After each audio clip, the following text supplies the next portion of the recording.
supporters here in Nimba, my supporters throughout Liberia, and my supporters in the diaspora. I want to thank you for a very hard fought battle. You did extremely well. You stood up, you stood your ground. I want to thank you. I want to appreciate everyone, all of our supporters. And at this time, we want to congratulate Honorable Samuel Bongwekoga for his victory. To every battle, there's a winner. So at this point, we want to congratulate him for his win. While we congratulate Honorable Koga, we want to make it very clear to everyone, to our supporters, to the rest of Nimba and the rest of Liberia, that you stood tall. We pulled a national coalition, a coalition of women. I mean, resilient and well-respected women and grassroots women and young girls. This is your moment. This was your moment. The election was your election, and you showed to the world that this was your election. So I want to thank the coalition, the national coalition that was formed throughout this by-election. The young women, the motorcyclists, the young boys and girls throughout Nimba and throughout Liberia.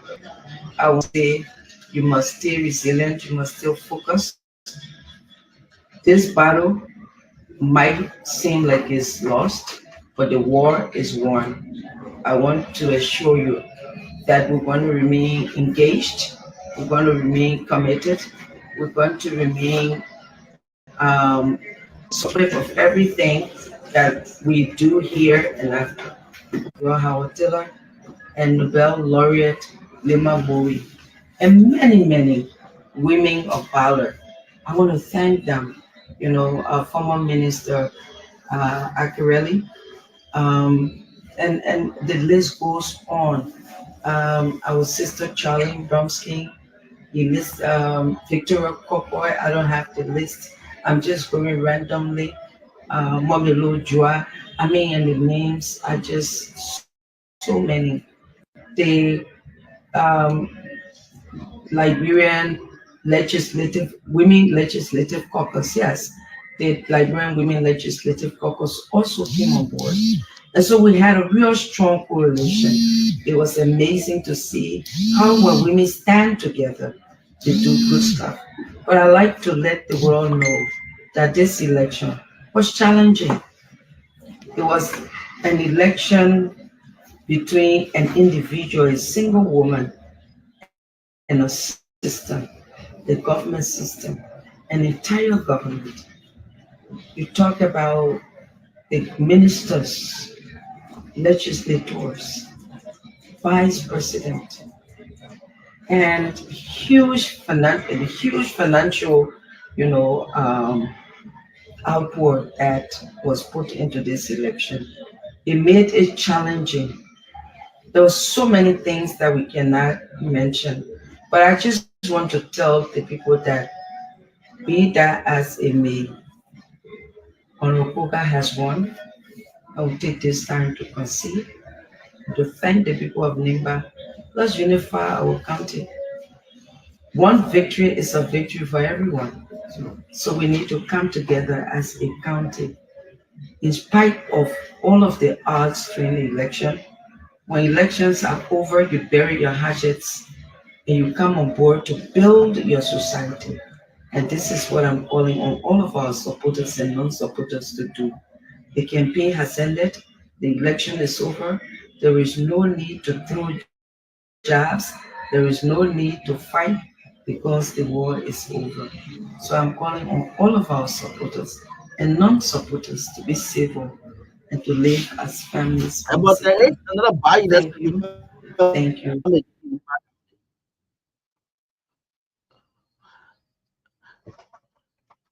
There is another by election again. So right after uh Oga taking seat, don't go by for the representative because the men living a representative position. Somebody must take office, must take that. So That morning though, I broke. I'm gonna get money. All right, folks, welcome to the FM Markley 2025 9 to 12:30. Sometimes the argument gets five, 2, 3 morning. Welcome. My name is Andrew. Mine is the one for those of you finding us on the posted argument page. The one streaming this. So it's a welcome for those on Facebook. We share the show. Keep share. Invite someone to closing argument. Yeah, to know we get our panelists. Since Tomalin was on, so leave our means to join him. Hey, Ansu, how's everything going? How's the day?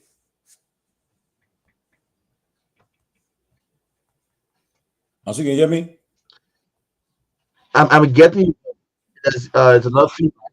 So I'm trying to get a guy's attention. Let's see what's going on. But I'm getting you. It's just I'm hearing myself out. It's enough feedback. Oh, okay. But go ahead. Well, okay, everybody, welcome to the closing argument again. Today is April 24th, 2025. It's good to be back on the closing argument on what we call a very, very, very interesting day. Interesting day in our country. Today, the National Elections Commission finally announced and gave the final tally of the Nima by-election.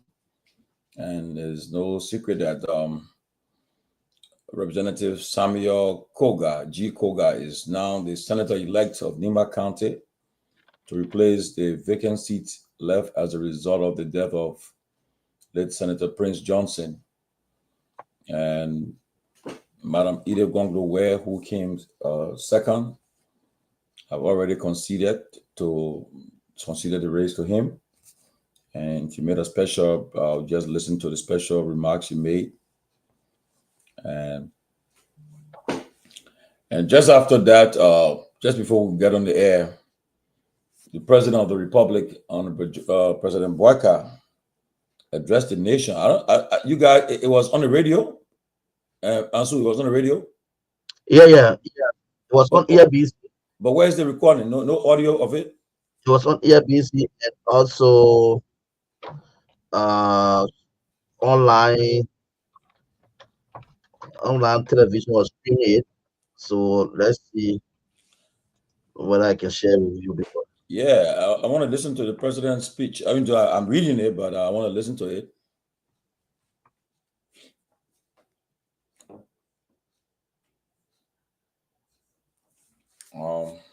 So there you go, the guys. Where this one? I want for them, man.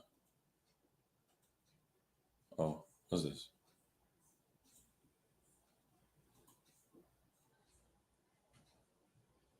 What are the guys?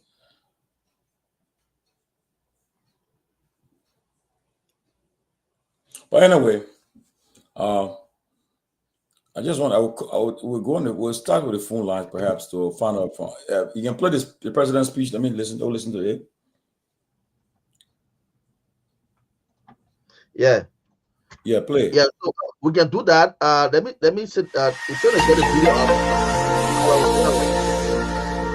So okay, in the meantime, while we're trying to get it, I want you to open the phone lines for a few minutes.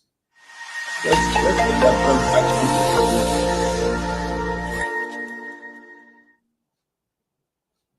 okay.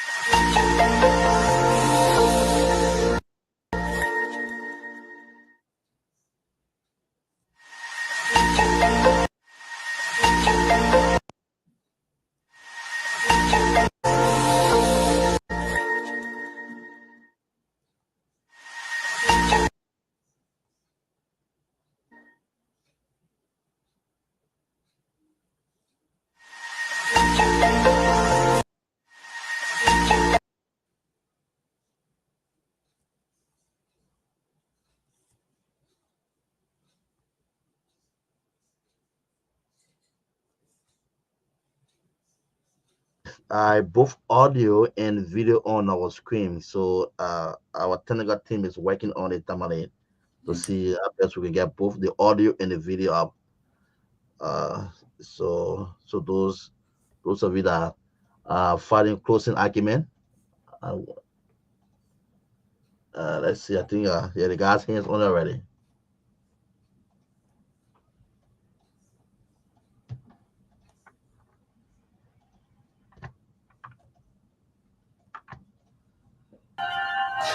And so, folks, welcome to Kum TV. My name is Daniel Tifos. A big of us, President Joseph Mbaka.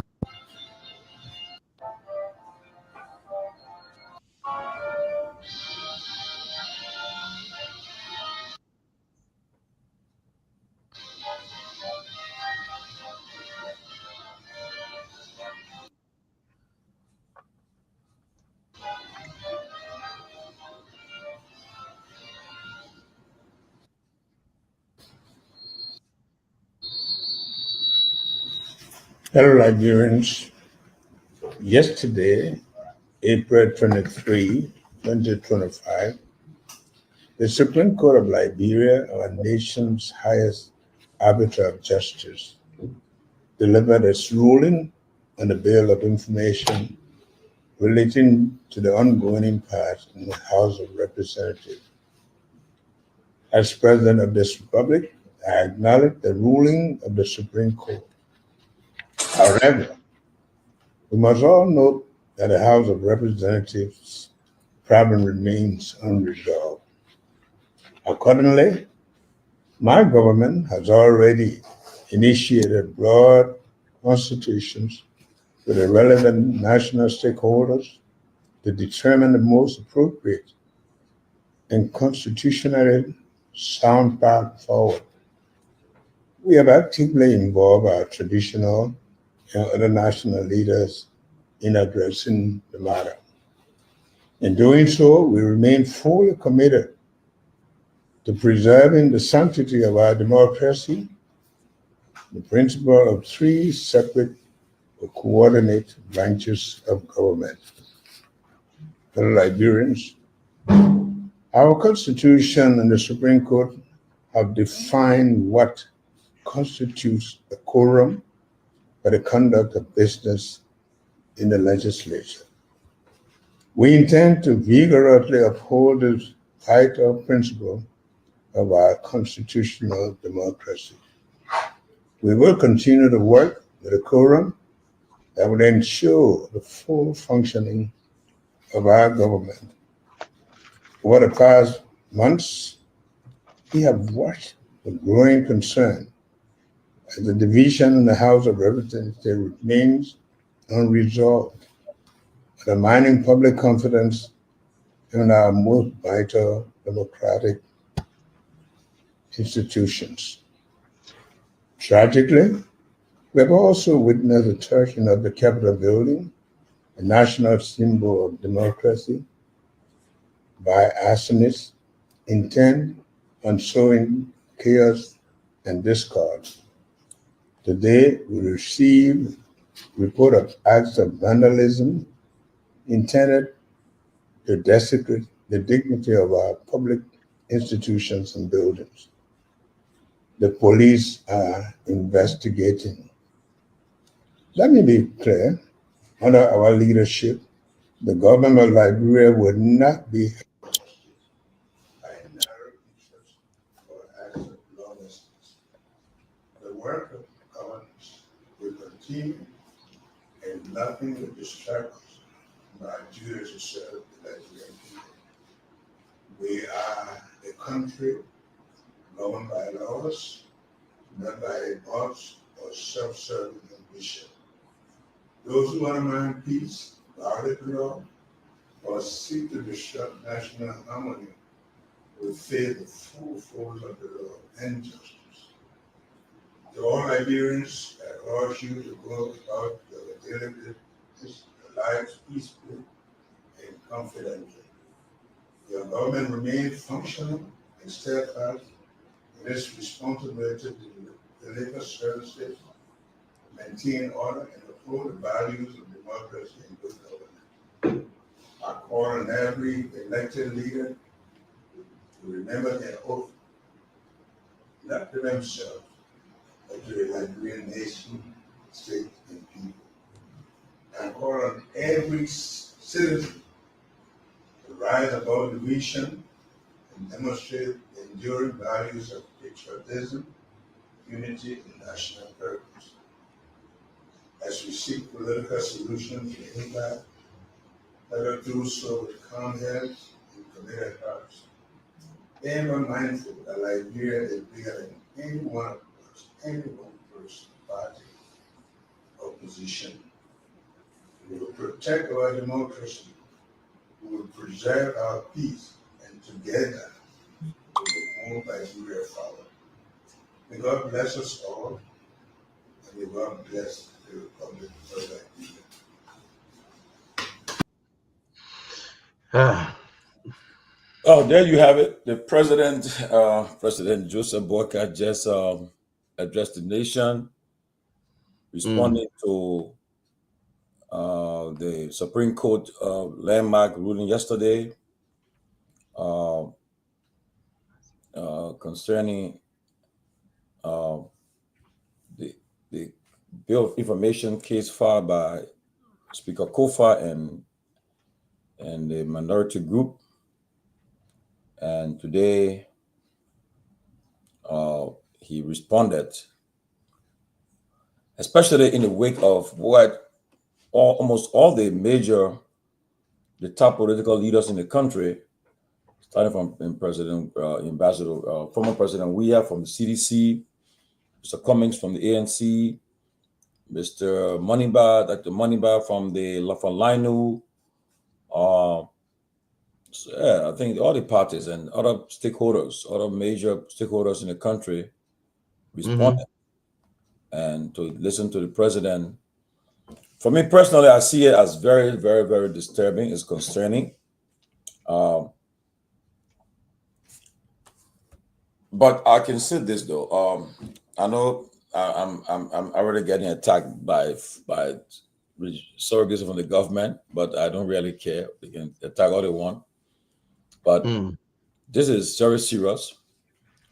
The only guardrail in the country in a democracy to keep everyone in check and to exhibit some sense of peace and tranquility and some sense of fairness is the judiciary. And when the highest court of the land speaks, that's the final. It's in our constitution. The president's took an oath to protect, defend, and uphold the constitution and laws of Liberia. So it's a constitutional issue. That's why the Supreme Court got involved. That's why they took it to them and interpreted the constitution and the law of the country as required by the constitution. And the executive is supposed to enforce it, but instead the president have said that he will not. His ordinance said he would not. The first thing he said, however, we must all note that the House of Representatives' problem remains unresolved. He said, accordingly, my government has already initiated broad consultations with relevant national stakeholders to determine the most appropriate and constitutionally sound path forward. We have actively involved our traditional and other national leaders in addressing this matter. I don't know when that will happen. I don't know when the president he came out when he got involved with the traditional people. We know we're still waiting. But yeah, what he said, this will shock everybody. Fellow Liberians, our Constitution and the Supreme Court have defined what constitutes a quorum for the conduct of business in the legislature. We intend to vigorously uphold this vital principle of our constitutional democracy. We will continue to work with a quorum that will ensure the full functioning of our government. That's where he said he worked with Richard Kuhn and the other guys. He said, let me be clear. Under my leadership, the government of Liberia will not be held hostage by narrow interests or acts of lawlessness. The work of governance will continue, and nothing will distract us from our duty to serve the Liberian people. Then he said we are a country governed by laws. If you govern by laws, you won't be disrespecting the Supreme Court. Exactly so. You won't be disrespecting the Supreme Court if you govern by laws. He Yeah. said, but not by mobs or self-serving ambition. Those who undermine peace, violate the law, or seek to disrupt national harmony will face the full force of the law of injustice. You know, if Liberia, now let me say this clearly. All the opposition leaders issued a statement, the top one issued a statement yesterday. But this is where President Weah, Mr. Cummings, Dr. Maniba, Councillor Gongloe, all those opposition leaders, this is where they will come, you put to a test. Because if you in a country and the president decides not to honor the Supreme Court ruling, this is where they should come together. I expect if hopefully by tomorrow, President Weah should be calling on Mr. Cummings, Mr. Councillor Gongloe, Dr. Maniba, and other opposition leaders. Say, look, we got to come to the table. Let's discuss this. What are we going to do? Are we going to sit down and allow the Constitution to be disrespected? If we cannot act now, what will happen in 2029?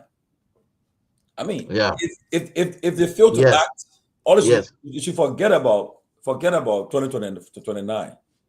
Okay, 2029, because they're testing the resolve to see what it would do. Let's see what they're going to do.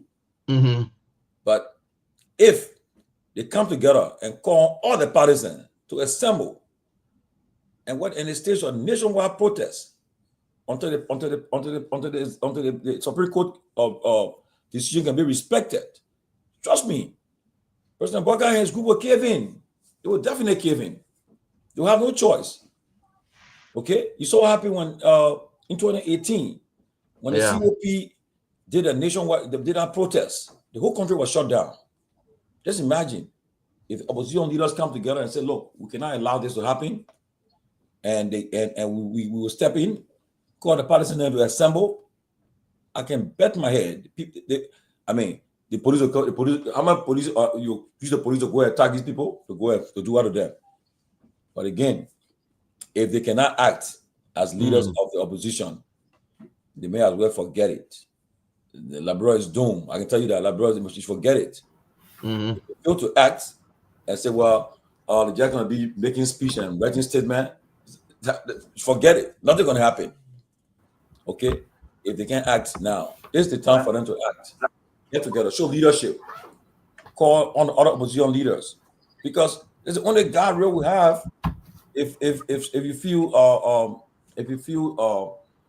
feel you are facing injustice, you feel that you are not being treated fairly, it's where you go. Even in America now, since Trump came to power, Trump be issuing executive order upon executive order, but what's happening? The guys the institutions here are taking to court, and the judges then are being checked.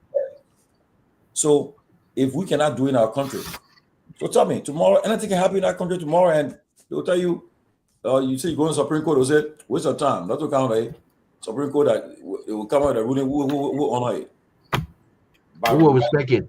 The president, they expected the president, after he tried all his dialogue last weekend, tried to get the speaker to resign, try to encourage the president, the speaker to resign, he didn't resign, and they failed. He should have be bold and say, look, Liberia, this is a country of laws. We have 3 branches of government, the Supreme Court, the decisions are final, and we disagree. I disagree with the decision, but we have to respect it. 4-1 majority ruling. But to come and say that, he said we will continue to work with the quorum that will ensure the full function of our government. That's where I know is the president is testing the resolve of the opposition, the Liberian people, and even international community. Okay, it's not about quorum no more, because the Supreme Court already spoke about it. They addressed the issue. Okay, and wherever this man, the other guy is doing is illegal, and they made a decision clear. 4-1 majority. The Chief Justice read an opinion of the majority, and it was 4-1. And the president will come and say that he worked with the people that is the root against. I think it's unfair to Liberian people, and it's about time that if we Liberians serious about our democracy being to be protected and to continue, we got to act, or else you should just kiss 2029 goodbye. And if they don't act, it should not. When you're about to 2029, tell us you'll start wasting your time. It's a joke. You people have the second tank in sand and stone, you know. But the people are welcome, man. Tomalin, good to see you. It's good to be here. It's good to be here. Yeah. I am good to see you. I'm Sue. I'm ready. I'm a bit sick right now. I don't know what to say. What we're witnessing in that country, it shows that we have a leader who does not have the judgment, who is inept to make simple decision, to sit there and violate the Constitution of the Republic of Liberia as the president. It's sickening. It's sickening. It's sad. I mean, the Supreme Court was very clear, as you said in the judgment, very clear. And for the president of Liberia say will continue to work with the court, you as the leader of the country, you rather put Liberia. I think. But I said it before. I said it long term that President Barker is just too old to lead that country. He's old. He can make decision, concrete decision. You know, where you say, my one sit down as a leader to just sit there. And when I speak, my authority, you know, people will go. But what we're seeing here today is people who told him that the president was not doing it, and this is what you need to tell them, and then he comes. Yeah. He doesn't have the willpower. Exactly true. He doesn't have the willpower to do it. He does not have the willpower to make a decision on his own. Unfortunately, I always say here, every day I say, a leader is the one who takes control. A leader don't take side. And what we're seeing happening here, a sitting president is blatantly ignoring the Supreme Court of the country, the law of the land. When the Supreme Court speak, nobody else, nobody. And for the president to come up with this mess today that they put up here today, it's a complete disgrace for our country. I mean, our country is sad for our country. The country is bleeding. For him to come up and make a statement like this, that means there's no law in Liberia. Anybody can get. That's why I always say I do not trust the legal system. I mean, the people spoke. And if you want to come, he said what he said is true. So what he's saying, the Supreme Court doesn't matter. It doesn't matter what they say. Exactly. Their word is nothing. And I will do what I want to do. Now, this is scary for our country. I mean, you're right. Let me post the guy. Is the person allowed? Myean, what your name? Myean Square. You're right. I mean, to be frank with you, they probably always disappoint me though. You know, when he got elected, I said, well, I think JMB he will step up to his game. I think he will deliver. He will deliver. Then my colleague said, Tomalin, don't waste your time. It will not happen. And immediately I noticed, I started to see that I was wrong. Then last night again, I was saying that I was confident that President Barker would see reason and with wisdom, and he will act for the greater good of the country. Okay, he would have acted for the greater good of the country, but I was let down again. But look, and then I see some of our friends, especially the ones that live in America, that in government. Some of them attacking my comment I made on the executive mansion post. They're attacking. And I don't blame them. You know, I haven't worked in government before, so I really don't know. I really don't know how to call it. I really don't know how it feels to work in government when you're in government and get all the big perks coming to you. I don't know, but some of them are attacking. And for me, I'm old enough to know what I've been around since I saw Doe. I mean, I was a little ball topper, but at least I was around topper era, even though I don't knew myself. But Samuel Doe, I lived through his presidency. Charles Taylor, Moses Blah, Madam Salim, all these things, and we have. I'm aware of what Liberia have been through. And this is where this is how it starts. And some of them, I see someone there attacking. Away in America, I'm talking, I'm saying something, and you think that I really you think by you talking about say, oh, can't bring a family, can't protest, do this stuff. Doesn't matter. Trust me. And at the end of the day, when if that country resorting to chaos, that you guys will be running to find ways to call your relatives in abroad or so forth. Okay? And especially so, it's not about politics. And the thing about it, I got friends in with, I mean, there are people in the UP government who not even happy what happened just now. They're not happy. But again, they can't talk, but they're not happy with it. And that the radical wing went change that woman's mind. Like women have different, I think his mindset was different in each other, but they say, no, you do the thing here, people then they will start to do all kind of stuff. But again, the boys in the code of the Liberian people, the opposition, especially the leader of the opposition, especially the leading opposition, especially those who made statement yesterday, President Weah, Mr. Cummings, Gongloe, Moniba, the boys in their code. If they fail to why you leaving our own party or CMC, because we made all this first statement about what? About the Supreme Court ruling? We just made a statement just now on podcast statement. He said, okay, I haven't seen it. Then we made a statement on the Supreme Court ruling as well. I haven't seen it. So I'm talking because I didn't see it. But they put I spoke yesterday when Supreme Court ruled. The other one I was referring to, they got to step up, especially the CDC, led by President Weah. He's the largest opposition party in the country, the main opposition party in the country. This is where get on the phone, call Moneyback, call Cummings, call Peabody, call Gongloe, and tell them, say, I mean, will we sit down and allow the Constitution to be disrespected, to be violated like this? And then from there, you call on your partisans. Because if you cannot say nothing now, at 2029, you think you have a free and peaceful election and you get away with it? I mean, I don't know. Maybe I may be wrong. But you're welcome. Welcome, Grace. Thank you. Because I don't know. You see, sometimes you wonder, it's nice to be here. And let me just say, you sent me the CMC statement. Let me see it. Yeah, I did not send the CMC statement. Let me send it to you. It is good to be here. And I would like to say hi to the listening audience, especially in Liberia, because those are the people that these things affect very much. Although the people in America go through the same thing because they support the people in Liberia, but the people in Liberia are supposed to be making their decisions on their livelihood in Liberia. So I don't care whether your family members support you from here, you living the life there.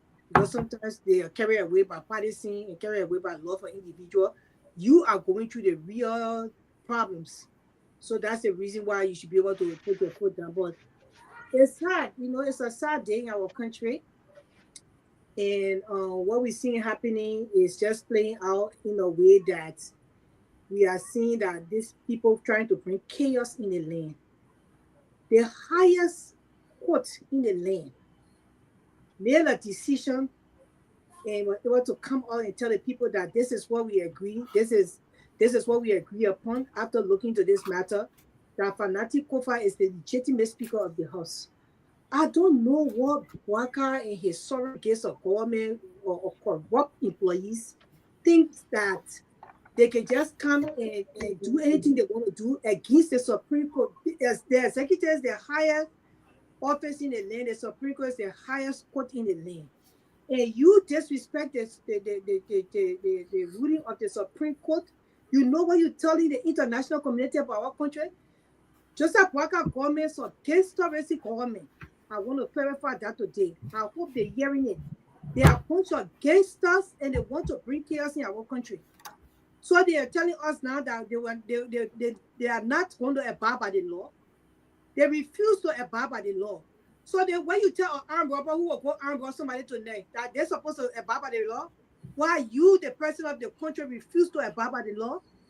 Because your government is a gangster government, and you prove it to the international world today when you decide and say that you will work with a majority of black. What is the highest court in the land? He said, what happening in the House is wrong, the minority black is on the side of the law, so therefore Fanatic Kofa is the rightful speaker until he can get that speakership or until you can vote him up. He's the rightful speaker. Why are you people afraid of something that we don't know? What's going on? Why are you people afraid of? You're turning our country into a failure. That's what you're turning our country into. And the people around the world are watching you people. It's a shame that after your murder tour, you still cannot do the right thing. The bad luck has followed you. You're worse than the regime that you took over and killed the people on the post. You're worse than them. And that's the evil. So the government are in power. They are gangster paradise. Gangsterism. That's what they're doing to the country. And it's a shame for us to sit and watch. They're like, people should not side with this. They should stand their ground. They should do something about it. And we're sitting in America and say that God will come to Liberia too, so we got the right to say that. Remember that our money they want to support your economy, so we have the right to speak. Let me calm down and I will welcome Mr. Victor Nambe and the rest of the people because I have some work to do. I said no, I have to come here. What is this man trying to say? That old man is doing what to our country. Is he being rude? Is he a puppet? Because we know that they are using Joseph Jeremiah Rachel Kuhn as a puppet on the street. You want to tell me, say Rachel Kuhn, they won't making a decision? No way. The executive for part of this thing, they're telling the men what to do and how to proceed. That's why he's doing what he's doing. And they are cowards because they hide behind a hand to pick the pankana for in the fire. They're using the men here to pick the pankana. That's what I got to say for now. Thank you.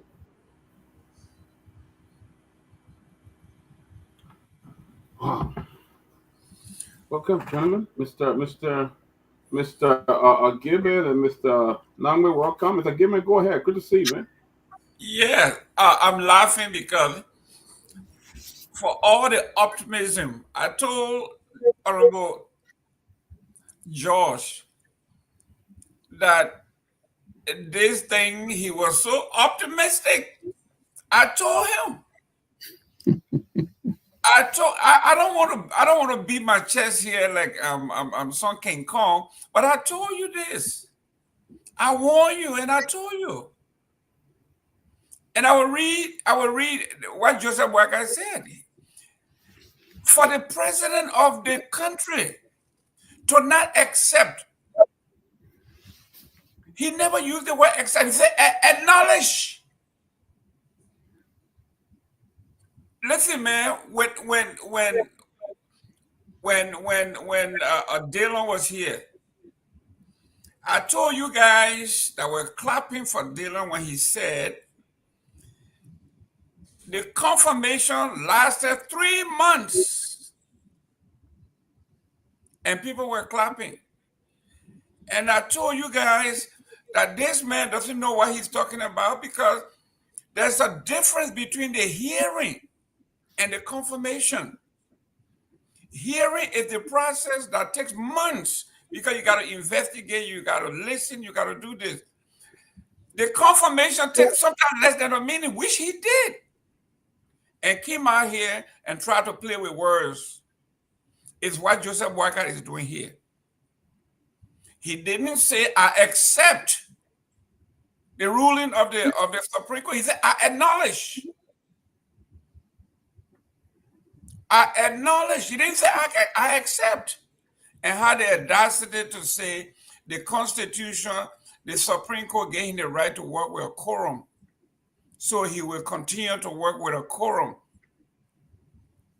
But I told you guys this about a month ago when Tomalin George asked me, you are dire sedition, why are you leaving? And I told you CDC and Joseph Walker Unity Party are one. Joseph Walker is not afraid of CDC because CDC is a paper tiger in the hands of Joseph Walker, all his nephews and nieces. He is not afraid of the opposition. The largest opposition in the country is run by Joseph Walker. I told you this. Guys, when I'm talking to you, these are things that we have studied. These are things that we have experienced in, and we are telling you what is unfolding.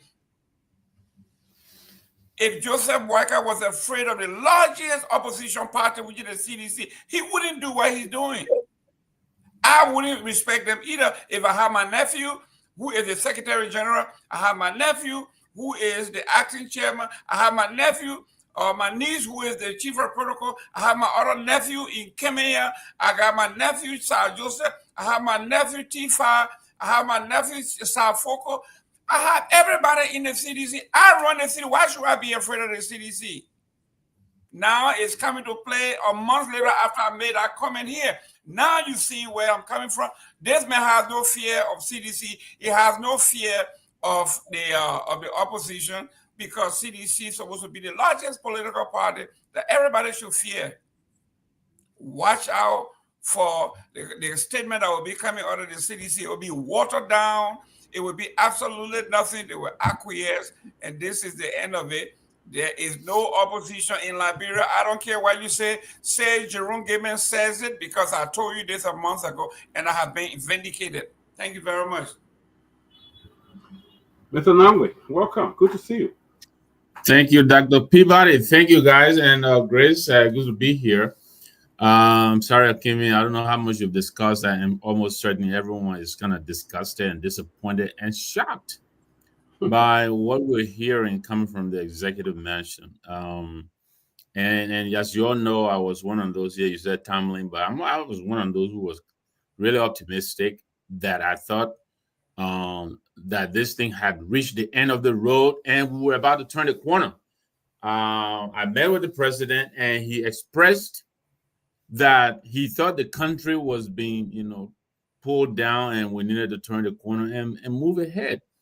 Little did I know that he meant that Kofa should acquiesce to Kong and throw in the towel and move. He's talking about putting self-interest above country. How about putting $880 million above the country? This is all about the budget. I'm really disappointed. But thank God for the CMC. And I think many of you here who have not found your way toward the CMC, you begin to look that way, because we need a robust opposition. Opposition is not enmity, and our people need to understand this. The fact that I'm going to be opposed to your ideas and methodology, doesn't mean you are my enemy, and so they shouldn't be afraid. I think we should freely express our disappointment, what we feel this government is not doing right. And I think this government is doing almost everything wrong. They're going in the wrong direction. Can you imagine what the international community is going to think of it? We're a pariah now in the region. Who is going to come here? Mo Ali said he doesn't care. Well, I care, because my family lives here. They have to survive.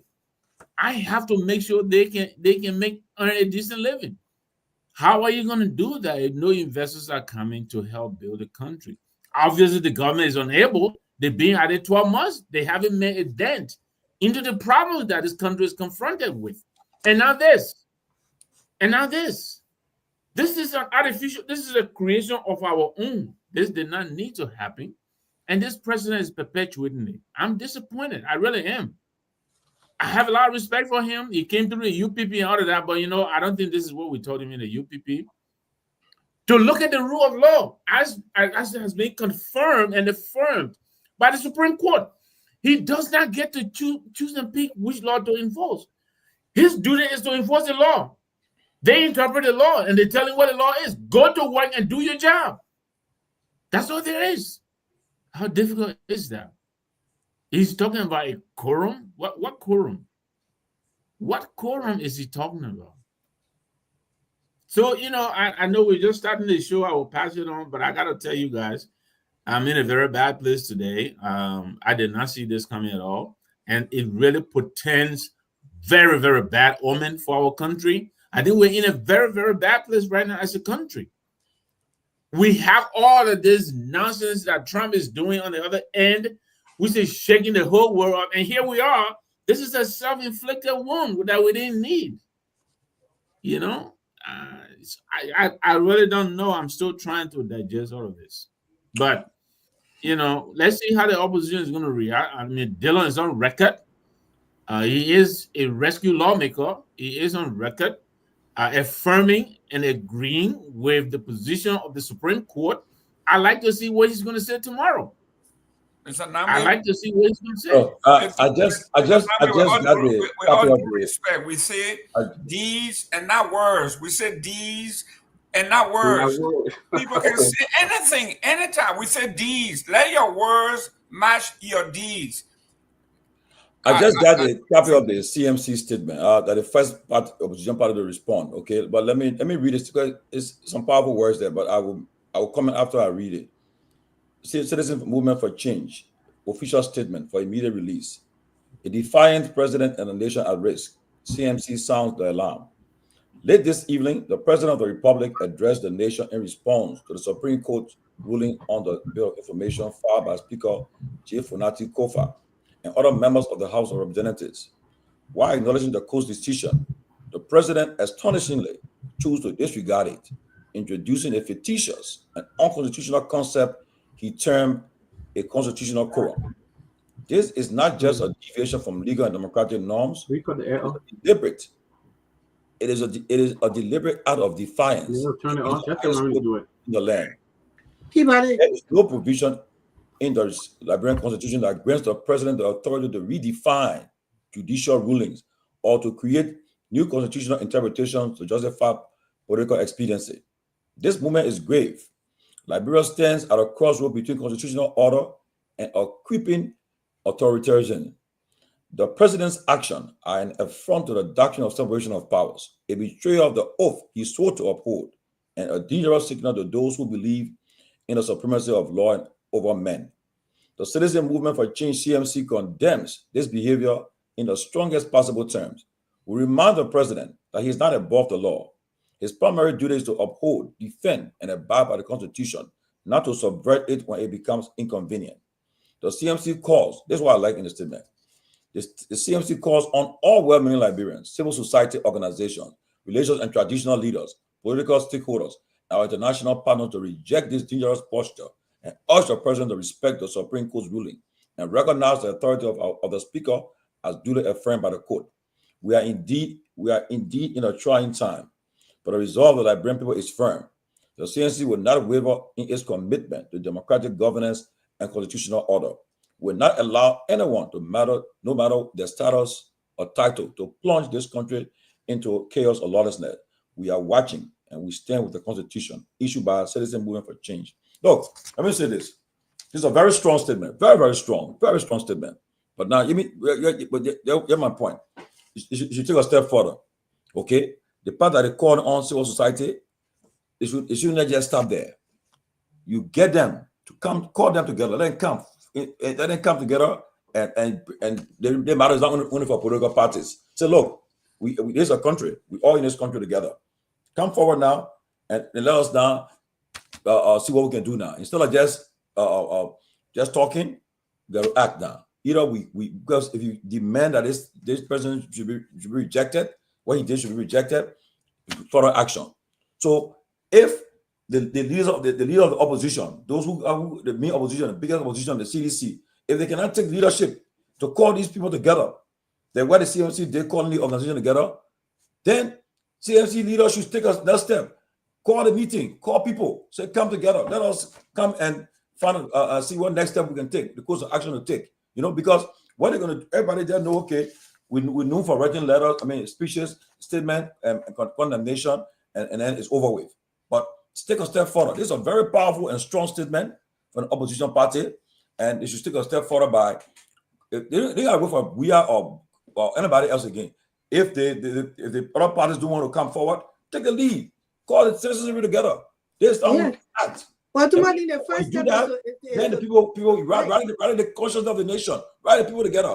They'll come forward, because if we don't do something about this will continue, and they will do worse than what we're seeing today. Yeah, and I think this is the first step forward to make the statement, because everybody just in shock, to tell you the truth. With the old man coming up with the kind of statement he made for it's one thing for the president to say, you know what, I don't agree with whatsoever, but the law is the law. Once the Supreme Court say that this is where the ruling are, then the ruling is, then we have to abide by it. But for you to say that you will still work with the majority black, because you are the majority black. You back out, you using Rachel Kuhn to do this thing for you. Because you know you want to be passing fortunate budget and you want to add more money and more money to send your children abroad to enjoy themselves. Just how the boy said, Jojo Baka was just in Maryland the other day, spending money that he never had. We got those information. People let us know every day. Spending money. You were just broke the other day before he became president.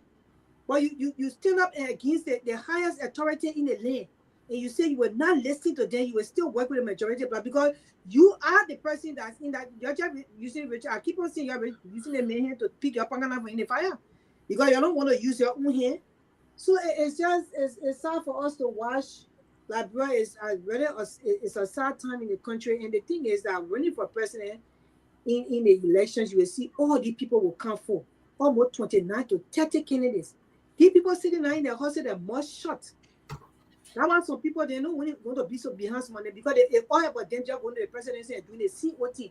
Because if you cannot speak now, then you should forever hold your peace for in like, bro. We don't want you to come in the election in 2029 and say you're running for president because they will put plenty of you. Because this is the time to talk for the people. Those poor people in like, bro, this is the time to talk for them. You don't wait until 2027, 2028, and you can't start saying that you want to run for president. You think everybody should get behind you because your God gave you right. It's not going to happen. It's not going to happen. So I'm proud to be a part of a citizens movement for change that we can speak out this time and tell people this is what going on. And Tomalin said it right. And who knows, one of them will take another step. Well, it's an institution too, so we have to discuss it as an institution to see if we'll take another step after making our statement. But this is just sad time in Liberia. The president he's not he is against the law. We think all the prisoners that in prison right now they should let them go because the president said disobeying the law. Why you got to put in prison? Why y'all got those people in prison when the president said cannot obey the law? The president said should be in prison right now. In fact, they should impeach him at this moment because he's disobeying the law. He is. Look, stand up. Thinking of this group stand up just issue one. Okay, that issue another strong statement too, and they are taking a step further. This is what I want to see. They said subsequently, stand in collaboration with We the People movement announces an emergency meeting of the masses on this Saturday, 26 April at 2 p.m. in Congo time. Yes, enough is enough. Now, this signed by Mobake Maruji on Chairman of Stand. Now, very good. This is what people want to see. Take a stand. Move forward now. Don't only even political parties now. This is a civil society movement that announcing that they are going for a meeting. And look, and go for the meeting. Take the issue to the people. Everybody get involved, okay? And let them take and see what happens. But so far, we are seeing two strong statements from CMC and from Stan. Stan have issued a strong statement, and it's a very long statement, but very strong words. They condemn Baga defiance, and they call it. They say he's brazen defiance of both law and logic, and they are calling for a meeting on Saturday to discuss this and take an action. Look, I repeat, knowing what I know about Liberia, about the time I've been on Earth, with what Liberia going through now, if the people put people in the street to protest and to demand that the president respect the Supreme Court ruling, he will have no alternative but to cave in. Because, I mean, the country will be paralyzed. Economic activity will be paralyzed. How can you survive in that kind of situation? You saw when COP did that march or protest against President Weah, whole country was paralyzed. It's just a matter of the grace of God that saved the Weah government. Because if the people had continued to that protest the next day, they would have lost legitimacy. But again, Stan have taken the step to say, well, they would not allow this to happen. We'll see what happens, but this is serious. Well, too many. One thing I'm gonna say here, and I always commend the political leader for CMC, speaker ability. Ability is one of those who's fearless. He give a damn, especially when it comes to the rights and of the people. He will not compromise it. Musa doesn't get, are using the word, but Musa doesn't give a damn. When he needs to stand up for something, he will stand up for it. And I think that's how all the opposition should be. Okay? Because what we've seen happen in Liberia is that mean that there's no law to break down rule and order. The Supreme Court did what was right. And what we've seen, it appears that President Barker no more have control of his government. And I said it before. I mean, he may mean good for the country, but for his age and his ability to lead is weak. Anything people tells him, that's what he's going to do. I wonder where the lack of Kofi Woods, who are all around here demonstrating 7 years and Catholic justice and peace and this and that. The Kofi Woods are all over the place. What is he doing? He's sitting there enjoying the immunity. Is this the kind of advisor? Is this the kind of security advisor that you have around you to give you advice? And Kofi Woods are all sitting. They can't even open their mouth. But when other people, government are in power, like Samuel Doe and others, they were all here running their mouth and calling for this and calling for that. But where is he today? I mean, tell us what's going to happen to that country. If the president of the Republic of Liberia cannot abide by the highest law of the land, they're ruling, what country are we? We're not a country. Who want to come into a country like that to invest when the president is encouraging hooligans to lead our country? But I said one thing the other night, mark my word. In the president's speech, he mentioned that they were arson at the Capitol building and they're investigating. Mark my word. They will implicate Speaker Kofa just to undermine him from coming over. If they don't, then they don't call me Peabody. But I can tell you that they will try their best to implicate him just to undermine him and limit his ability to lead as the Speaker of the House. That's what we're looking at. Watch my word. I'm saying it here tonight. But what we're looking at is a complete breakdown of law and order. And if the Liberian Post don't act, we're sitting down and say every day we're waiting for international committee, You people have to come up first before the international community even give you the support. Come up. The CDC, the ANC, STAN, and the CMC have already spoken. Now is the time for us to bring the people around. Like this nonsense must stop. And it calls for demonstration. Yes, serious demonstration that will bring this government to the knees. I think it's important. Buddy, I agree with you. Look, let me see. Look, right now is and like you said, Chairman Ability, he wrote this statement. KP party came up with this statement that the first opposition party to do it. Now, he shouldn't wait. Exactly. Thank you, Professor Kennedy. What we're saying. Okay. Now, this what they need to do. But again, 10% of ability the first already statement as an opposition camp. I will say this in watching this show, ability, don't go for nobody else now. Take the stand. Call John stand already. Join the other people. John stand. You all rally the civil society. Rally everyone together. Perhaps maybe you if the leadership, opposition leadership is vacuum, that's where somebody will step in. That's why we want to see the real men stepping up to take forward, to take a forward march, to come forward. You shouldn't waste time. Don't wait for other people now. You already came up with a statement. Stan is behind calling for a march meeting. The next thing, if you call and rally the people, okay, CDC are here now, they are convening an emergency meeting tonight. Okay. I mean, that's what they should do. Our job as guests here, our panelists, to play our part, to play our part. But again, let's welcome Osidiki now here. I say okay. But let's other people can chip in. But I think so the former president will be presiding. That's what I want to see. Maybe ability now juke the people. They say okay, and now inject and I put a fire on. Everybody can get involved now. Okay, everybody can take a lead. How you do it? But British shouldn't wait for nobody else. CNC taking the lead, move on. But like Grace said, if you wait for 2029 and you say you want to be president of Liberia, this is what we see leadership. And on a serious note, if depending on who would really take seats of the matter and take the lead, that would Liberian people will be, the eyes are open and waiting to see whether you're a decisive leader or not. But so if you will step forward, people will say, but imagine in a time when we're facing this crisis, you stood up. But if you're waiting for 2029 and say, okay, like she said, you have 15 parties here running for president, all of them gone. You see them. So it is time for them to step up. But not for 2029, then you say you'll be president of the country. If you fail to act now, you declare someone will attack you. I don't care where it can be. I mean, for me, I am friend about it. I go after you. I say, you now, your own team that person coming to be president of the country. Because when the town, the Liberian people needed them, they failed to step up. Yeah, go ahead, Mr. Kimmy. I told you this, and I'm going to keep reminding you guys. My first day on this show, I told you this is not about what's going on now. The defiance of the Supreme Court is all about 2029 when they declare themselves the winner of the elections. Where do you go? You go to the Supreme Court. If Joseph Boyka tells you we will not listen to the Supreme Court because we did it during the speakership, nothing happened.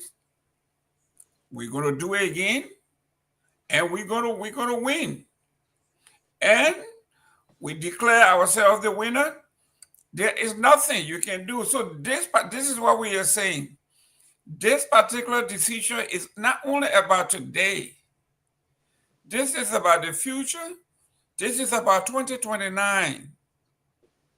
If Joseph Boyka and the country allows him to get away with this, you might as well forget it about 2029.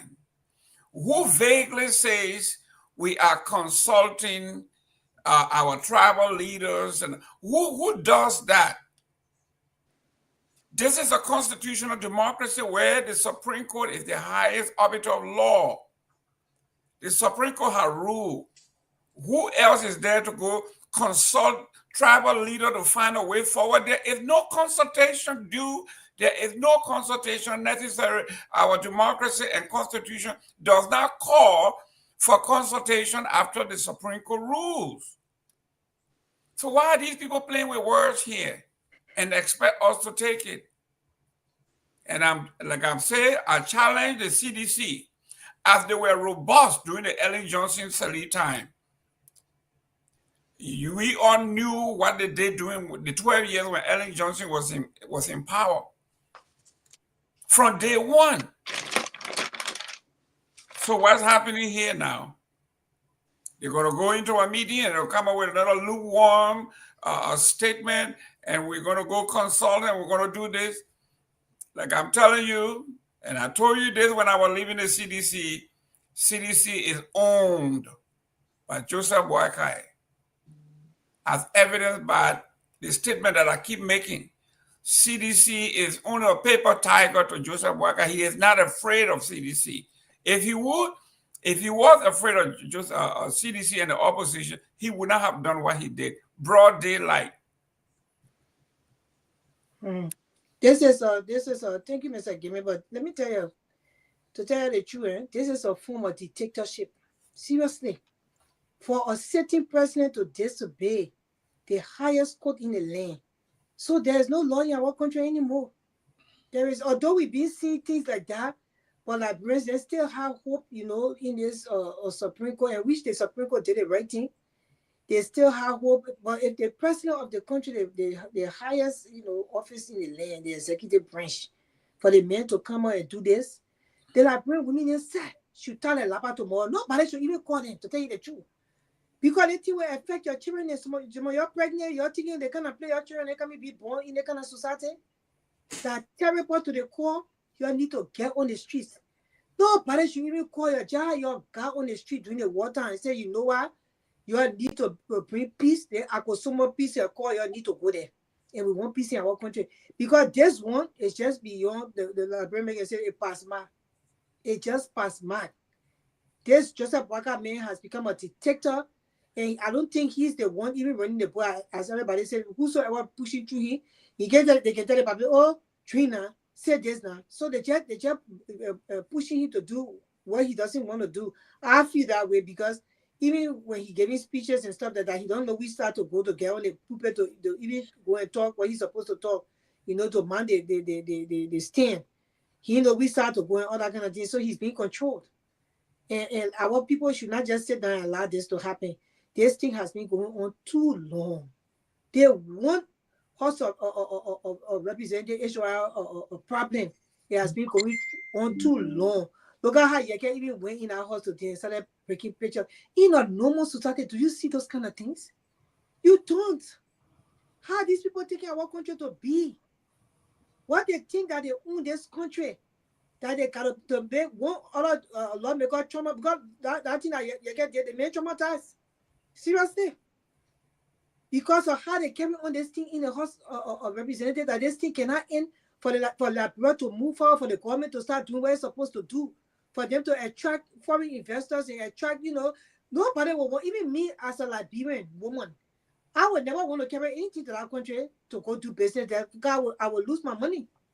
When they carry on, the Supreme Court means nothing. The executive, they water down the Supreme Court.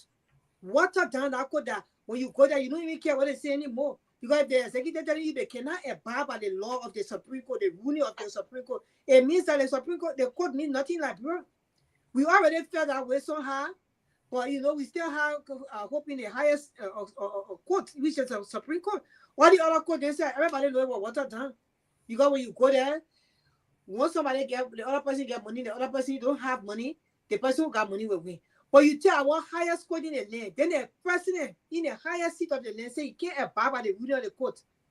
What message does it send to our Liberian or elders? What message does it send to the elders there in the villages? At this point in time, the people there should be rallying the people from all the different communities. No here except for those parties that they have for that didn't want. They have for the party and so join the people in the anger tomorrow. Because the people say so map the street of Monrovia and say no, this is not going to happen. Fanatic Kofa is the speaker of the house. We will not allow you to disobey the courts. We will not allow you. This is wrong, Joseph Waka. This is wrong or rescue government. You're keen to destroy but not to rescue. Other you're that greedy hunters. You're in our country, you're just stealing by the day. If the budget passed, you can see the fortunate evilness in the budget. You take the money from the poor people's mouths. You go to the country, the people working, you can see that they are so frail. They don't have nowhere to turn. You people have subdued our people and made them beggars. Their own money, they go to your office, sit there for 5-6 hours just to beg you for $200 to pay the train school fee. That's what you want. You continue this thing. Like bro will be destroyed if you continue this thing because somebody will get vexed. And you know how that brains are. They can just when they can say when they're having that show, the person can snap. That's how that brains are. You will be doing the thing you say, oh, they put a name on top. Somebody will just snap one day. It will be a whole different ballgame. We don't want our country to go into that. Just like you cannot leave our country step aside. You already finished collecting enough money now for your retirement. You don't have money to even wrap in that ticket for you in the play, getting donation for other people. Now you can afford to wrap private jet. You finish collecting enough money, your wealth, your family, your children in. Step aside if you cannot leave our country. Do not put our country to carry and suffer our people. That's what we're saying. You disobeying the ruling of the court is detrimental to our country. It's detrimental to our country. We too, we want to count home. Yeah? We want to come with this is so annoying. I don't think I can even stay on that show before I can't say something else or say. Seriously. I mean, I understand, Grace. Look, I understand where you're coming from. This thing is not you alone. I got a lot of people are expressing it, and we will have the platform to opportunity to speak to thousands of Liberians across the world, including Liberia. I mean, what you saying, you're speaking for thousands of people that don't have opportunity to be on a platform to speak like this to people. But like you said something, somebody just text when you said it. Somebody said that's the main reason. The issue about the budget, because the budget have been passed, and in that budget they can put all of this stuff in it. They get all the stuff in the budget, and I bet you somebody telling the president say, hey, they think you do it so now. They will open the budget and they will stop the thing from happening. And no, it's all about the Liberian people money. That's all. Nothing else. Look, the budget, that budget is packed with a lot of perks inside for a lot of things for them. And they know that. Because first of all, let me just say this. Over the weekend, when President Banga was trying to negotiate with the speaker still, telling the speaker to resign, the man said no, that is Supreme Court rule. Then he stopped there. when the so-called majority black try to have a meeting, so the minority black representatives say, well, all the money you owe your pay us the money we'll talk a meeting. They couldn't give the money. Then they get $18 billion that they left that they have to get a canvas that was in the House budget.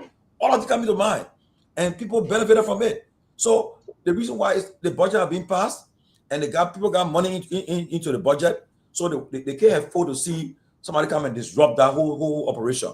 Because once somebody they come back to the normalcy, you won't have access to that budget to just play with it. They'll raise issue. They'll call for a hearing. They'll find out what the money is put there for. So all the reason why you see the fighting for right now. But again, like I said, there's a time to act. The time for talking, speeches, statements all over. And I love that Stan is having a meeting. And I see some of them. I see some people writing. They attacking some of us now on some posts I noticed just now. Bring your wife, bring your children, bring your sister, your brother there. Look, you can say what you're saying that because you're getting this peanuts from your bosses there, so you come on Facebook, you can say what you want to say. At the end of the day, when push comes to shop, you guys your people will run away and leave you there. The very people you're defending will run away and leave you there. Most of them get green card, most of them are citizens. They will take off and leave. Okay, you keep on pushing and supporting them. I see one there, renting. Oh my God. They get any position, they can't America for few weeks. So the thing that they all that left now, they all happy now. I don't want to say, Tomalin, you can't protest. I gotta go protest before. Sit down there, my dear. Me, I think I'm okay. But we have an obligation to speak on behalf of our people to talk. That's why we're doing it. But sit down and be acting cute and think that's how life is. But like you said, Grace, right? To end up, it's all about the budget, money in the budget. And they know they want temporary aid. They're all set because once as the government acquire revenue, they do their payments. Where you put in the budget, you get your share from it. That what happened? That the run. That have been happening over for the last 20 years. But Tomalin, what country can be different? You can see how the country looking. Yeah, because people put money in the budget to benefit themselves. All they do. Grace, the people that don't care. They care. It's so discouraging, and they're living there, and they just think that they're complacent with their condition. They are very complacent with their condition. They don't know how they got food to eat. You how to get somebody fall off, to take them to the hospital. They die before for minor illnesses, and they're sitting there and think it's fun. They're very complacent in a position. That's why people can violate the Constitution, and the people don't even care. You citizens don't care. The president of the Republic of Liberia would sit there and say he would lead in a gangster group. You know, somebody saying. People, but the personal law, the master of put back is different. That's true. We're talking for on behalf, we're talking for them, and somebody telling you say, "Oh, I tell you, all the people that are sitting here, they don't need to talk. They could say they could just keep their mouth shut and say, okay, you're doing what you do in the country." And I keep telling people, my friends in Liberia, America provides safety nets for people. The people can sit down tomorrow. They can sit down. They get a social security. They get their 401k. They get their insurance. Yes. Look. And they don't have to look, but only because we love our country, we want to go back home. We'll make sure the country we will do well. We don't kind of sit and say, okay, forget about Liberia. No, we still love the country. We go there every year. We invest in the country, okay. But it's not because of that. And you talk and say, oh, you do that one. No, people care. If the people if they didn't care, they won't be here. The people leave their from work. They haven't even eaten dinner yet, but they're on show talking. Somebody also the children go and get practices to go to the activities, but they found time to come and talk. And you think that they're forced to do it? No, they can't. I bet you. So when people get paid tomorrow, but if it depends on your kind of bank you got the day before, your money go into your account. And look, and now they have brought the Honorable Attorney Isaac Jackson. Isaac Jackson, welcome, brother. Yeah. How are you, comrade? How are you? Not bad. But, you know, I believe you though. You know, I was telling you, I'm too radical, but I think that why he liked that radical language. I think that why he liked that thing. What going on? Mr. Jackson. What's up, comrade? It's my pleasure being here, man. It's been quite a long time. I'm happy to be back. Yeah, Joseph Waga. Okay, gentlemen, he want to be here. He want to pretend he hear his old man speaking to him. Yeah. The old man told he told you he disappointed Nyenwolo George. I told Tomalin, I said, Tomalin, your hopes are too high. I told my brother Victor Namwe, I said, your hopes are too high. I know this man. Why you think? Listen, we all have worked for bosses, okay? One of the things that when you go look for a job, and Grace and everybody here who have worked, they will tell you, you need letters of character references. And most certainly from your immediate past boss. And if your boss tells you that he or she cannot recommend you for promotion or a job or somewhere else, there is something intrinsically wrong with you. When former President Ellen Johnson Sirleaf said that she would not, under no circumstance, recommend this man for promotion, people were all over the place. Now you are seeing why this man was not due a promotion.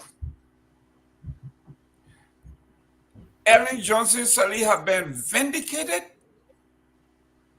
Those of you who have any doubt why he was parked, now you know. Mr. Jackson, thank you. Thank you. I'll leave it there. Yeah.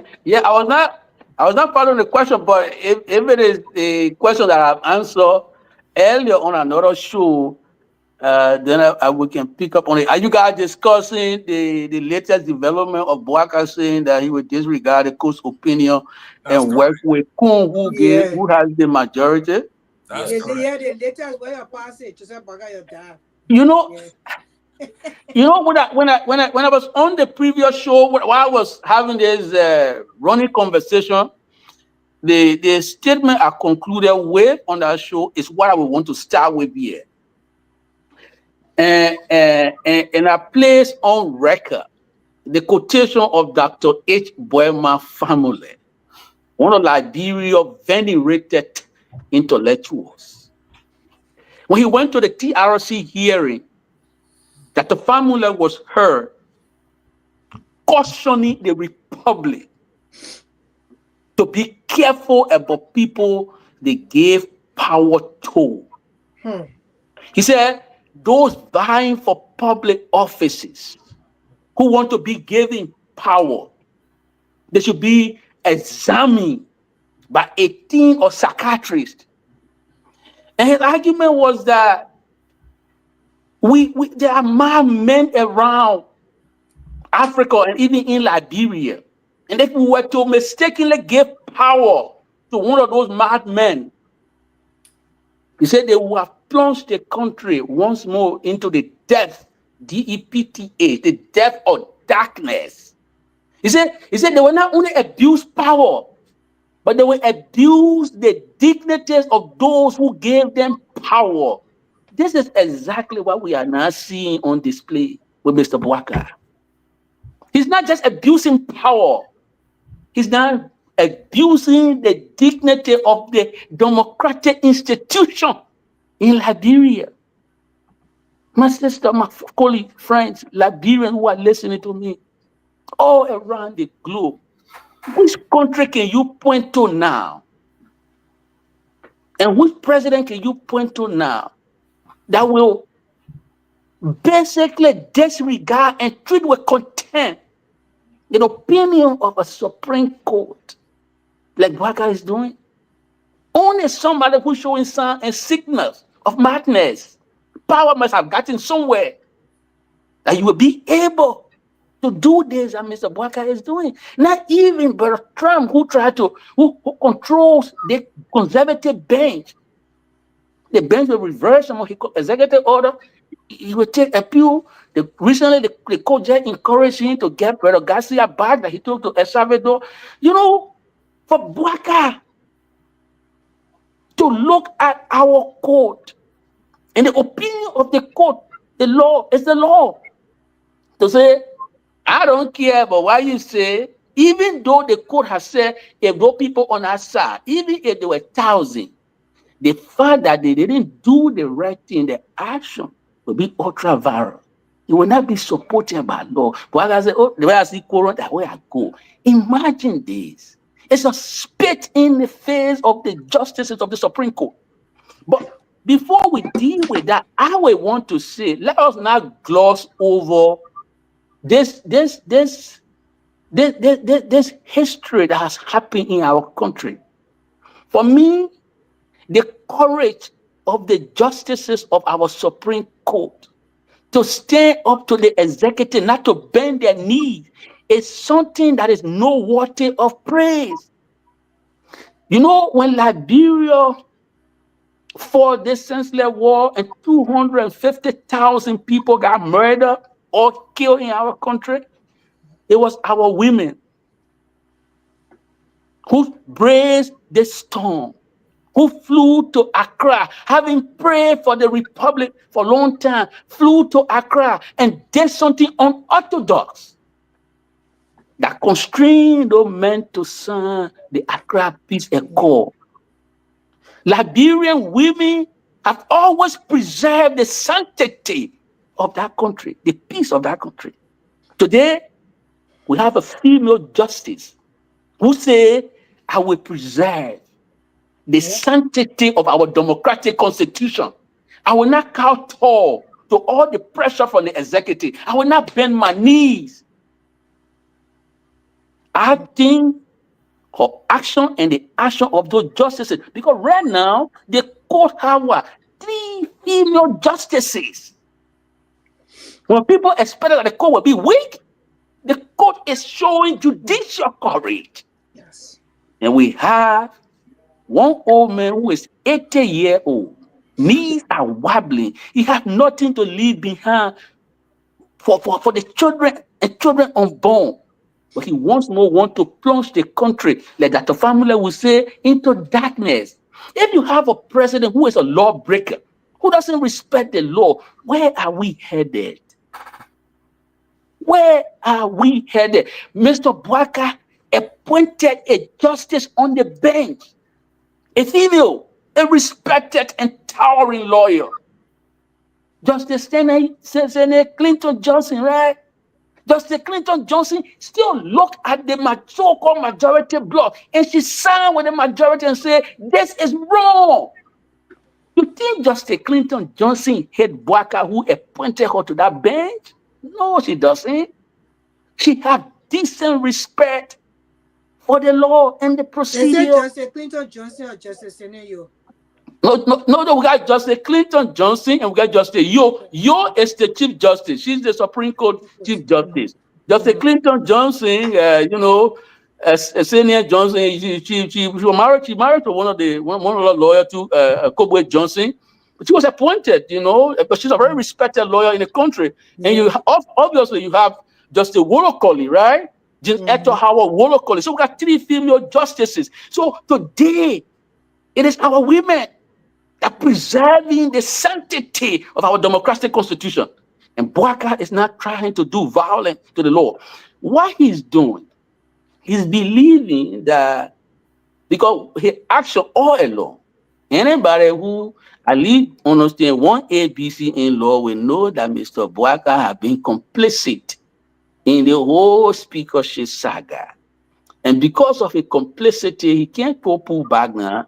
He tried to engage in this shameless, disgraceful conduct by saying, I will work with Kun. He believing that Fonati Kofa, who is now the speaker of the jury in law, doesn't have the number to impeach him because he has committed impeachable offenses, right? But he believes Kofa can get the number, so he will work with the majority. But what Bwaka is forgetting is that in a democratic society, when the president becomes lawless and the president comes across as a lawbreaker, the preserver of the democracy will be the demo, the people.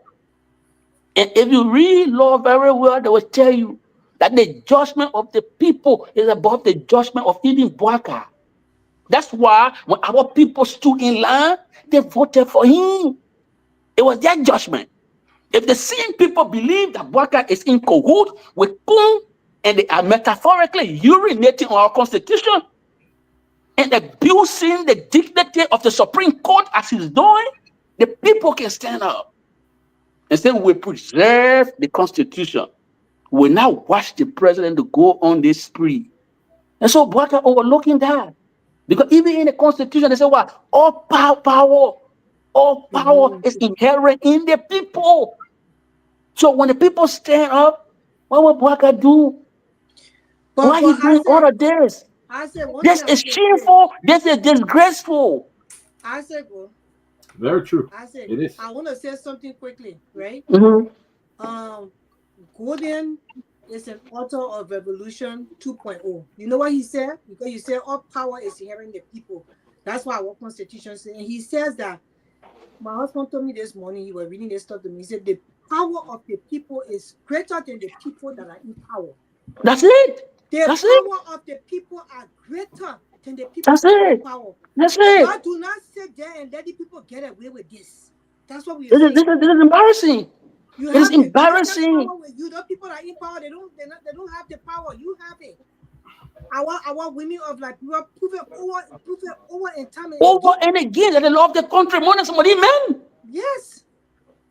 So we wanted to see what our people will do tomorrow, but they cannot Look, they cannot allow sister, this man to ride with this. sister, No way. I'm not cutting you off, but go to even our United Nations record where we have Louis Garcia Brown trying to make us to get this non-permanent seat. But who was there? It was Angie Brooks Randall carrying the flag of Liberia high.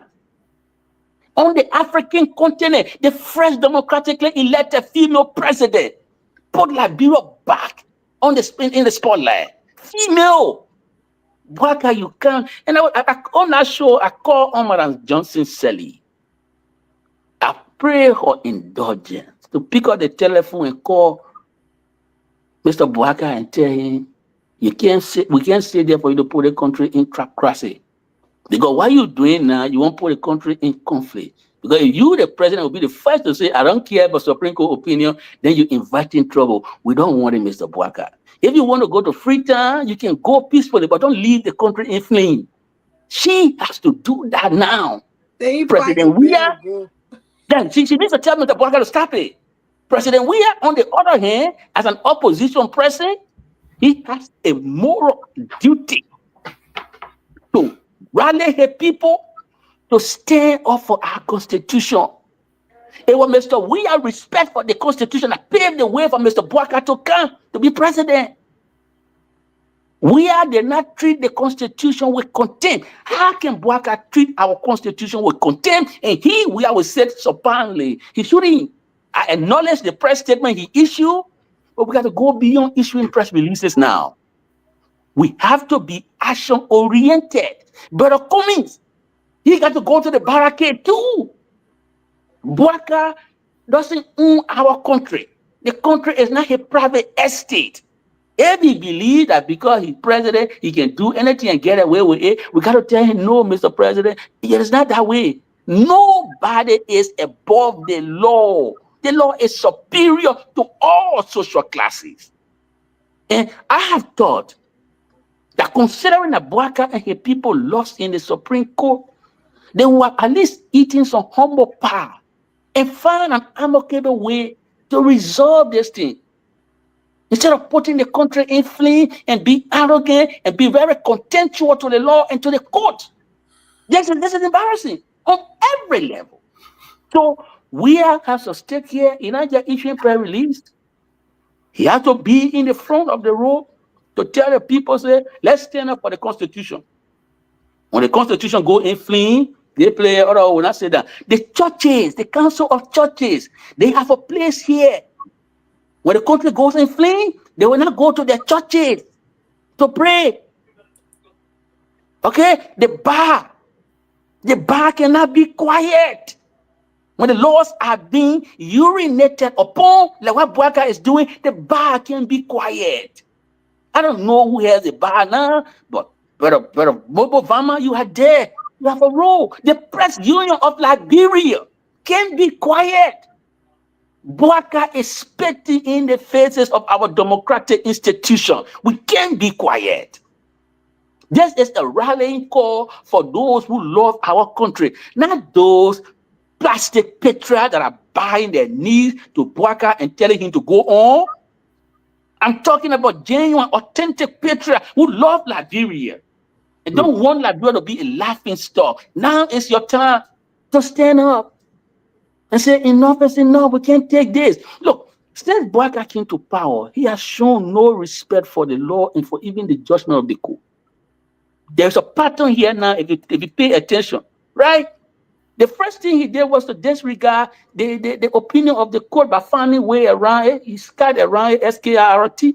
He said, the court said, well, you can't move the attorney holder the way you are doing it, Mr. President. You can't just, you got to give a cost.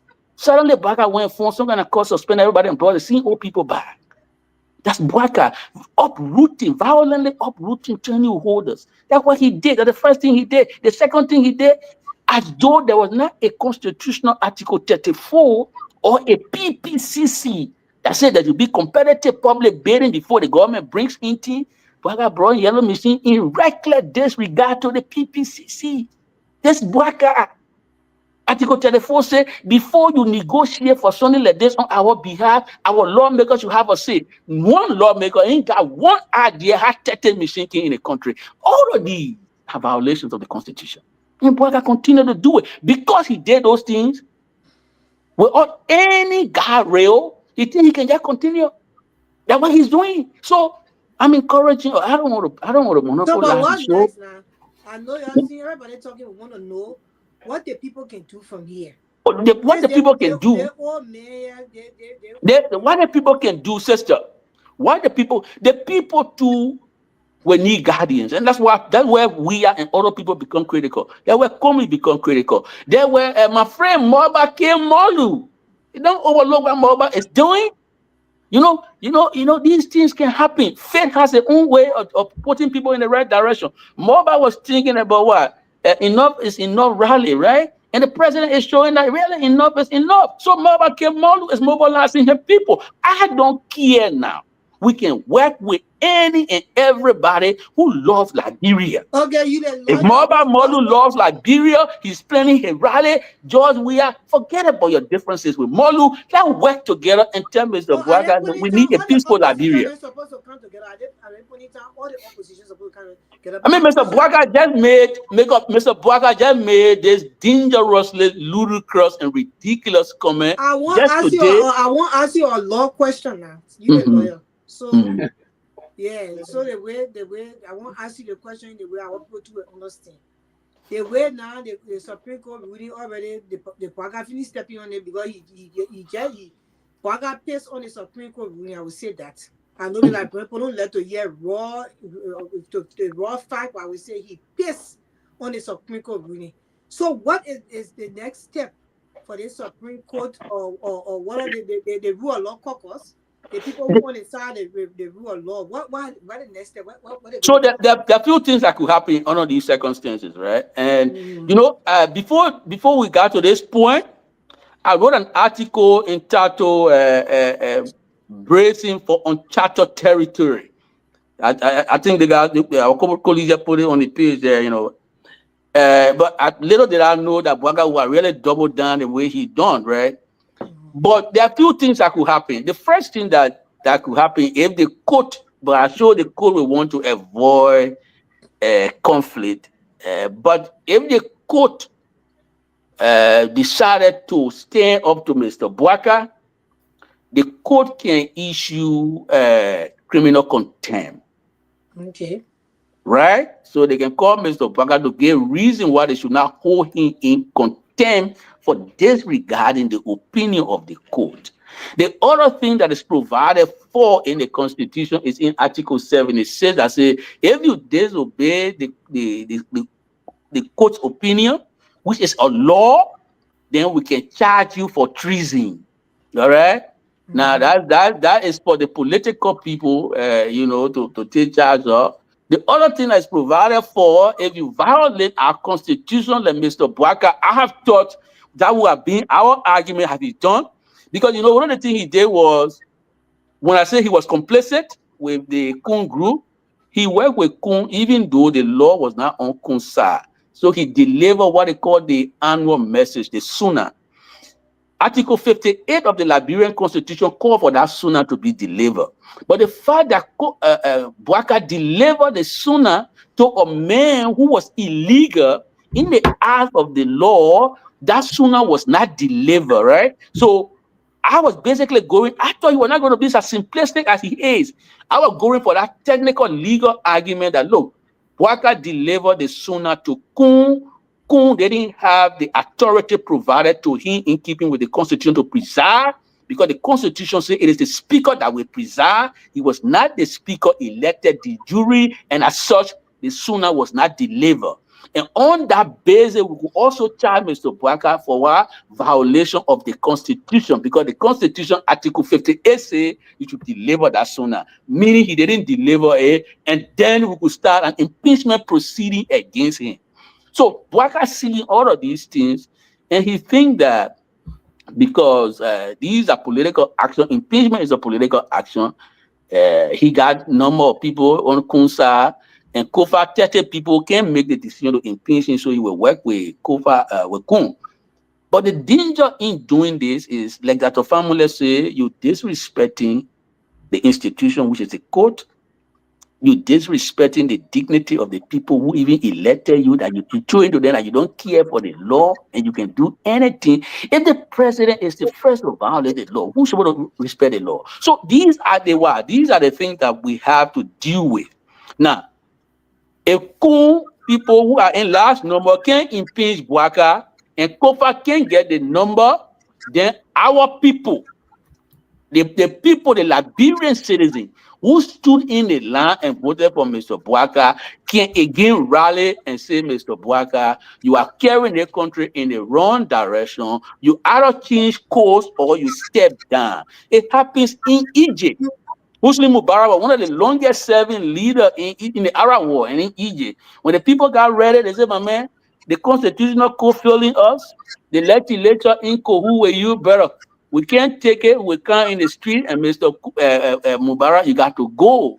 And Mubarak went. Then, then Mubarak, when he went, then he brought Morsi in. When Mohammed Morsi, he came too, Mohammed Morsi started doing the same thing, and the people stood out, and Mohammed Morsi was also kicked out of power. So whenever you see the legislature buying to the executive, and they are in cahoots and they try to do disgraceful things like Bouaka doing, then the people can step up. So these are the things that we can work with. But at this stage, the court will hold Bouaka in criminal contempt for disregarding his opinion. Thank you. Yeah. Dr. Peabody, go. No, yeah, thank you. Yeah, thank you. Anthony Jackson, thank you again for coming on set. It's great talking to you. The president's statement, he is professing to be recognizing a quorum. He said the Supreme Court defined a quorum, and he's prepared to work with this quorum to make the government functional. Can you speak to us legally? Is there any substance to this claim that he's making? The claim is frivolous. Bouaka is just doubling down in his complicity, right? Because the court also recognized that even if there was a quorum, the guy who says there doesn't have the authority to do business as he's doing, he's not the speaker. It is the speaker that should preside to bring some credibility and legality to that forum. In the absence of the speaker presiding, that forum is a no effect. It's ultra-virus. And Bouaka listened to it. We are here because Mr. Bouaka appointed simple-minded people to be his legal advisor. The first time the Supreme Court passed the opinion, Bouaka people say, the opinion here, we not understand you. And as I can understand, I said these people, they understand the opinion, they are pretending not to understand it. So even when they said they didn't understand it, and you know, also Tuwe is a disgrace. Also, you know, Liberia is an interesting place. I'll circle back and go to our history. You know, the people who enabled those to put the country in a crisis, that lawyers and the court. And that's why I think the court must be applauded and appreciated. Yeah. You know who was the Chief Justice when those started to go on the rampage to kill people? His name was Emmanuel Balazer. He was a man. He bent his knees to the executive and he served as an enabler and enabled those to carry on massacre, death squad, and everything. The guy who was helping him, a lawyer, like Kehleboe, he ended on a dump path. Today, Oswald Tuwe is a Sama Lacron or Kehleboe Square. The Kehleboe Square CC Cape. Let me just say that way. Carbon Cape. Sama Lacron Biwo. They Oswald Tuwe man who has been quarantined in his late corporate liquor office, who have received no sufficient legal baptism, say he provided explanation for Supreme Court opinion. The court was magnanimous to him. You know the federal court in recent time issue a criminal contempt for some Trump official who sent the guy to El Salvador, right? They court supposed to hold that also to a guy in criminal contempt for misleading the entire republic. He provided a simplistic, simple-minded political interpretation for the court's opinion. That's how we ended up here. That's how we got here. So, Jackson, can I come in for a second? The claim Mr. Bwaka is making, it is frivolous, it is dangerous because the court came by and what gave meaning to its earlier opinion and say the law is on the side of Barakofa when he's not presiding. That place you get Koran on your own. That's what the court said. And Bwaka read it. If Bwaka suffering from constitutional dementia, that he can't remember what the court said. So, second question, would like to welcome. Thank you very much. Thank you very much, Grace. Anthony Jackson, I gotta push back here real quickly. Yeah, I know Bushu Ben Keita. We were schoolmates. You know, he's a very brilliant guy. I don't think he's a simple-minded person as you described. Although I have to agree, I'm just really I'm baffled by what I'm witnessing here. I haven't talked to Bushu Ben in a while.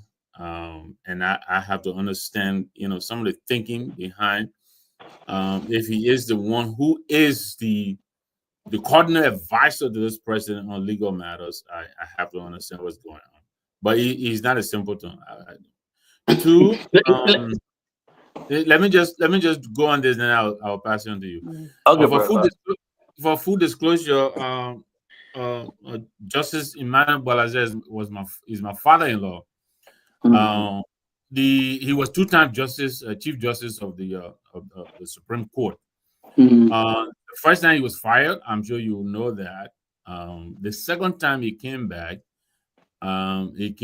as a compromise. You remember the situation between Nimba and Grange, and so he was working within the spirit of that reconciliation. And so I would not agree that he was an enabler as much as he was trying to uphold the spirit of that agreement. But I come back to the legal advice that is being given the president. The president he is now bound by the advisor's advice, right? I can give you advice, and you're free to take it, or you can give me advice. I'm free to take it. The president, besides the legal advisor, you know, he has a lot of advisors. And in Liberia here, we know the informal usually takes precedence over the formal line of administration. Don't you think that this president may be listening more to the kitchen cabinet? I mean, he has his buddies in there that he brought in, Do you really honestly believe he's taking advice from his legal advisor and the legal team? Because I'm having difficulty really believing this. Kofi Woods is in there. He's not a legal advisor, but he's a security advisor. Obviously, what is happening has serious security implications. So I want you to let's take out the opposition hat here and put on your lawyer's hat. Yes, thank you. I think this is a very good question. If we will, let's circle back to the clarification you provided regarding Justice Balaze. Is it Justice Balaze came as a result of a compromise and negotiations, things like those?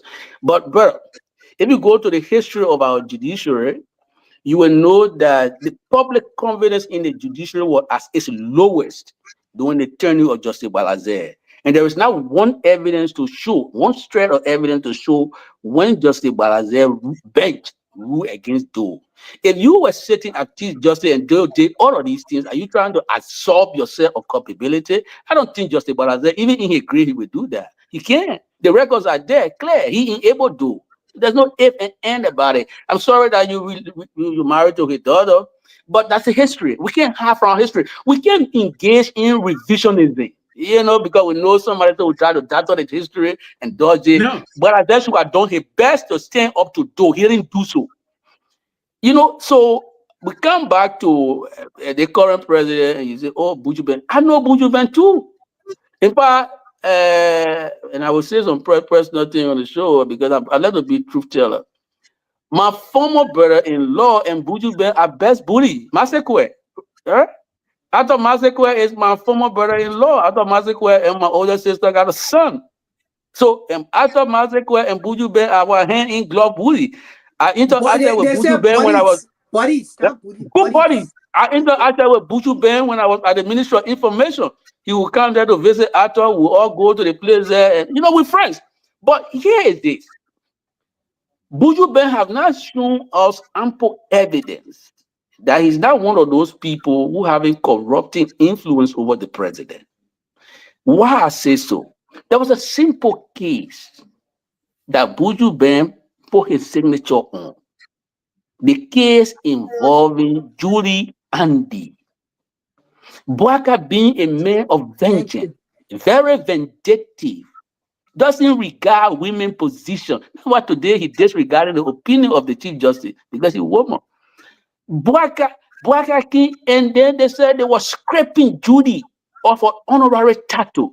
In the executive law, before you scrape somebody of their honorary title, there must be some kind of felonious crime the person must have engaged in. In the instant case, there's nothing of that sort. Julie didn't go to court on that. Julie went to court on account of what? Slander. Somebody insulted Julie, who is associated with the ruling party government. They call him Key, Prophet Key. Julie went to court with Prophet Key. While that case was pending, she, as a private prosecutor, still having interest in the case, on advice of our friend, Buju Ben Keita, the government said they not prosecute the woman case. Our friend Buju Ben. So that is his public record. Right? Yeah. Whatever advice he giving in the background now, it will matter little. But the little I heard from people associated with the National Security Advisor, you call his name. I respect him very well. He respects me too. I consider him a big brother. The signal I got from there is that he's being frustrated by the fact that the president listens more to his tribal club than those who come from other countries. Every time people that's the point I was trying to make. But I'm coming home, right? I try to go and say no. You can talk about. I'm not here to pelorate Buju Ben. I love Buju Ben, but if Buju Ben is a legal advisor and the president engaging in disgraceful conduct that undermines our democratic constitution, he could resign. If the president is listening to me, gentlemen, let me go. I want to tarnish myself. He could do that. The fact that Buju Ben have not done that, and the fact that he not prosecute a case that he should not be involved with, I think we can hold him that he's complicit too. He has a role to play in some of the things the president doing. But all that I'm saying is the signal I got from the government circle is that Mr. Bwaka is in tune or he deal more with the tribal club. You know, the executive, the cabinet is almost, I think, 80% of people from Lofa County, right? And so he's more susceptible to taking a loud word from the guys from Lofa. You know, former president, though this similar thing, it didn't end good. And Yeah, Blanca is doing it. You know, he's doing so the same it's, thing. it's, it's an I think embarrassing one thing for of the Nelson country. American come in, yeah. You know, but there where I think, and my clear answer to you is, if Buju Ben is frustrated, like some of the brothers we hearing are frustrated because Bwaga listening more to the tribal people, then he can tender in a resignation. Other than that, we will assume that the president is proceeding on account of Mr. Buju Ben Keita advice, which I think is unfortunate now. Yeah. Ahmed, welcome to the show.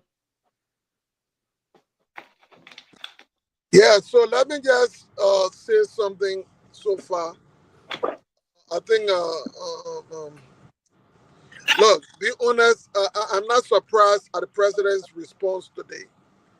I'm not surprised because I've said time with all number that this president seems to operate or like to operate in chaos. He enjoys the chaos.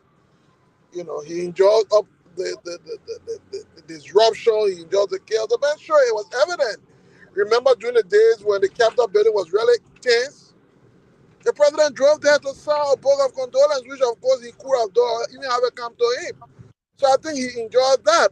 Unfortunately, and then the part is that, which I don't agree with, for people to think that the president operating on the advice of people. No, most often, particularly so in the presidency in countries like Liberia, with the power it used, most advisors tend to get advice surrounding what they think the president think or feel or what the president wants. So they wouldn't provide a justification for exactly what the president will want, what the president think, what the president, and they will ask questions like, so what the president say now? Once they have that, they hear his body language, they hear the way he's saying it. Say, there's a major issue that has taken international proportion. That you think Bwaka would just take the advice of somebody when he has no position directly on this. So what the president revealed is exactly what he wanted. That's how he wants this. And it's nobody. And what I've been working the phone for the past few hours since his announcement. There's serious growing tension in the country right now.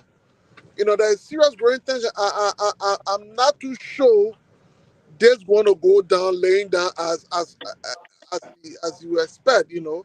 But it's clear that the president does not care. It's clear that he doesn't care at this point. You know, it's unfortunate, but it's clear that he cares. He doesn't care. Yeah.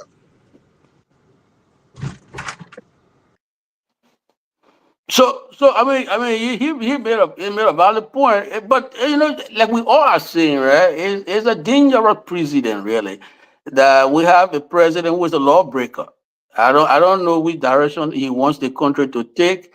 I don't know what legacy he wants to leave behind. I don't know how he wants people to remember him. You know, and you know, when I was on the other show just a few minutes ago, I used a Basel parable because the wisdom of our people basically are embedded in the parables that they give us. Is it work out many won't you know? I mean, the baboon that wants to leave this earth doesn't listen to the alarm bell. The alarm bells are ringing, and Bwaka is deafening his ears to the alarm bell. People are displeased. Look at the level of grinding poverty that our people are dealing with, and Bwaka want to engage and spend all his time fighting political war. He took $1 million to buy a comfortable bulletproof Jeep for himself when we have vast majority of the people still languishing in deep poverty. There are poor people in that place who left you could be making better. He's not interested. And Jackson, not according or what did the president do when that became when it became controversial? Did he not take the car the next day and drove it down Broad Street or Benson Street Yeah, to show I the think they car? said there were angry people trying to storm the car and move it. But you know, I'm just saying it That's just the thing, show right? The it like problem is we're dealing with somebody who is aloof, who doesn't care, you know, and he thinks there is no no consequences for his action. So he just goes on. The problem is because nobody have talked. And since the 2 years, right?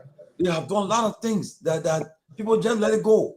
And all the statement of condemnation at all. There have been no action taken. And look, what happened to Weah when COP came up and protested against Weah? Had it not been that the mercy of God, because had they continued the next day, it would have lost legitimacy. And since until the guys get a rude awakening, they'll continue to test the resolve of Liberian people. And we are students of history. We know what it can lead to. And they keep on playing with it. Always when telling them, people say, "Oh, you angry citizen, you angry person." Oh man, but there's nothing wrong. There's nothing wrong with people being angry. It's just that the anger might not be directed in the wrong place. But you gotta be the kind of what they call rational indignation. You gotta be rational. You be angry when something you cherish is violated. We all cherish the Constitution. If the Constitution is being gang raped, as it's being done by Kun and the president, why shouldn't we be angry? Our anger will be justified. You know, look, nobody should be afraid to say that they're angry. Anger is justified, just that you will not put it in the wrong places. Because where we are now, I don't think we all anticipated that we would be here. America got aid to Liberia. We're supposed to be thinking how we can strategize to bring relief to our people. We have a president who says, I will not respect the law. If you don't respect the law, which should be the foundation of our democracy, where are we headed? Why are you going to rally the people when you're violating all the laws in the country? So it's a terrible place for the country to be. It's a terrible, terrible place for the country to be. And some of our friends who are today trying to provide justification for this egregious wrong, we forget. Some people can say, "Oh, Mama, you were minister before." Yeah. Maybe I'm relatively young. At this stage, when we're all getting in age 50 and moving above, is that how you want people to remember you? You minister, and you writing and saying, "Oh, the court gave two opinions." This is disingenuous, Mr. Minister. The court gave one opinion, and it has to clarify because your government pretended not to understand it. I'm talking to my friend, Wemo Pay. Why are you writing this? I expect Mo Ali to read what he wrote, the trash he wrote. I expect Mo to read that trash. I don't expect Wemo JP to do that. The man who ran to the same court when he felt he was unfairly treated in the Unity Party. He went to the court. Today, the president disregarded the court, and you saying the court issued one opinion. It has to clarify because your government pretended not to understand it. What are you doing? Why are we being disingenuous? Absolutely. More.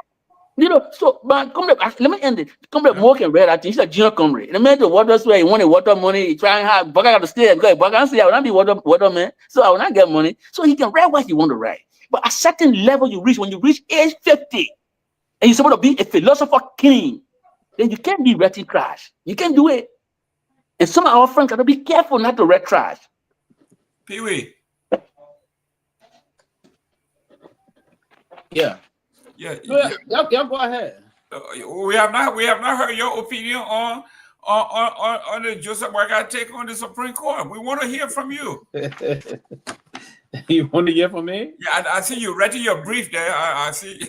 No, it's not something. I got some work I was doing. Okay, but just trying to do something on the side of other computer here. Listen, I think yesterday you followed me yesterday on this show and other days, basically, and I'm one person that believe that what the president, and I was very devastated yesterday when I heard a statement coming from officials of the government, first and foremost, and the fact that I thought the president would have dedicated himself basically from those nonsense coming from some of his junior official, even senior official in government, by taking some serious action that he's in charge, that he's going to ensure that the rule of law is adhered to in the country. That's one of the things I thought. In any functioning democracy, judicial independence is sacrosanct. That we need to know this very clearly.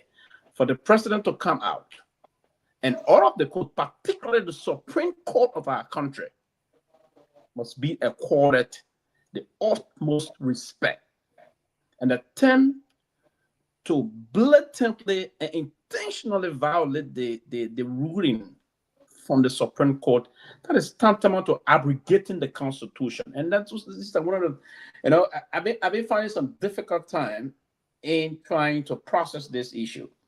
Unfortunately, I'm disappointed today. I'm feeling very terrible to refer to Mr. Bwaka as my uncle, traditional uncle, right? Because we, particularly from Lofa, we are traditional sort of people. We believe in the tenets of respecting particularly our tradition and our culture and the rest of that. To come and exhibit what he did today, it is very, very, very, very much terrible towards our country, democracy. That's why I'm not proud today to refer to him as my uncle on the most serious note. And he said in a statement, he said that let me be clear that anybody that will come and believe that you want to keep my government hostage with narrow interests, I mean, he's not going to give room to that. But I believe that he's trying to undermine his own government with this kind of narrow interest he's exhibiting. He's undermining his own government. Because for you to come out and disregard constitutional order, it is tantamount to undermining the very government of your country. And you see, there was time Mr. Kofi Wu's current National Security Advisor served in Madame Salif's government. He left the government. He started hitting on Madame Salif. The last time I said on this show that it's been a while having heard from Kofi Wu. Kofi Wu left. He served 2 cabinet positions under Madame Salif. When he left, he was not happy with Madame regime. He felt that things were happening that was undermining the tenets of democracy. Today, Mr. Wu is the National Security Advisor to the President of the Republic of Liberia. He's supposed to be a human rights lawyer. He's advocated for years in Liberia. Nothing is coming from Mr. Wu. So yeah, I listen somehow to everything that has been said about what is unfolding in the country. But what I want to say today, I supported former President Myean, and I canvassed for him in 2017 during the presidential elections in Liberia. I believe Mr. Myean and the CDC and other major political institutions, the CMC came up with a very powerful release this evening. The Civil Society Network group will also come up with a lot of releases coming up. What I believe, because if June 7 was somehow successful against Mr. Myean, when Mr. Costa and the COP amalgamated forces to ensure that the protest against Mr. Myean government at the time, we can do something to prove and send a signal to Mr. Bwaka that he's not, Liberia is not ready to have any dictator, any autocrat that will push the country into another turmoil. I mean, we've had a lot of this unfolding before in the country. I think it's about time, Mr. Gimme, and trust me, I'm one person, I am a constitutionalist. I've always advocated on the side of the Constitution. It can even be my father. If you blatantly, knowing that intentionally, with malicious intent violate the Constitution, I will part way with you. I will disengage. I will sever the relationship between you and Mansof. Let alone to come out and say that the President of the Republic will do so and we want to support that because I'm from Lofa and you from Lofa. No, we cannot continue to sit here and see those things happen. So I'm sincerely convinced that a lot of things are going to happen behind the scene. The Liberian folk are going to come out. And guess what's going to happen moving forward? I believe between now and the 13th of May, lawmakers are now making some authentic effort to ensure that we're going to have the speaker, the current speaker, going to have the quorum to do the Liberian folk business. The constitutional quorum the president is talking about, we want to see when the Supreme Court was very clear yesterday and told us that the presiding officer and the speaker is Fananti Kofa. the other guys are illegal. Then why you say you're going to use the constitutional forum to do business? I mean, this is a terrible day for the country for me, and we have a lot of things unfolding, basically, but we will have to collectively put our thoughts together and focus on this particular issue and move on. Now, quickly before I end here, there was this debate I saw my own big brother, Mr. Namwe, coming up to say about the former Chief Justice and other things. And one of the things I was laughing for, I just got a call. Listen, Mr. Baraza did not enable anything before I received. He didn't do that. Remember, Mr. Baraza operated with a very autocratic regime. What we expect from him. That's one of the things. Sometimes we have to be a little bit balanced in terms of how we want to structure some issues. Mr. Baraza had no option. But Mr. Baraza was not operating with a democratically elected president. You're operating with a president eliminating other officials, if you will. So what he did, he played along. But he didn't enable. That's the statement because he didn't enable Mr. Baraza. And he said, I worked with Mr. Baraza. Mr. Baraza didn't enable, but what he did, he operated in line with his function. So, Pewee, listen now. I could have committed a crime and then say my people did it because Doe was a soldier. If I didn't do it, he would kill me. When you are a man of conviction. Let me say this to you. Everybody, listen.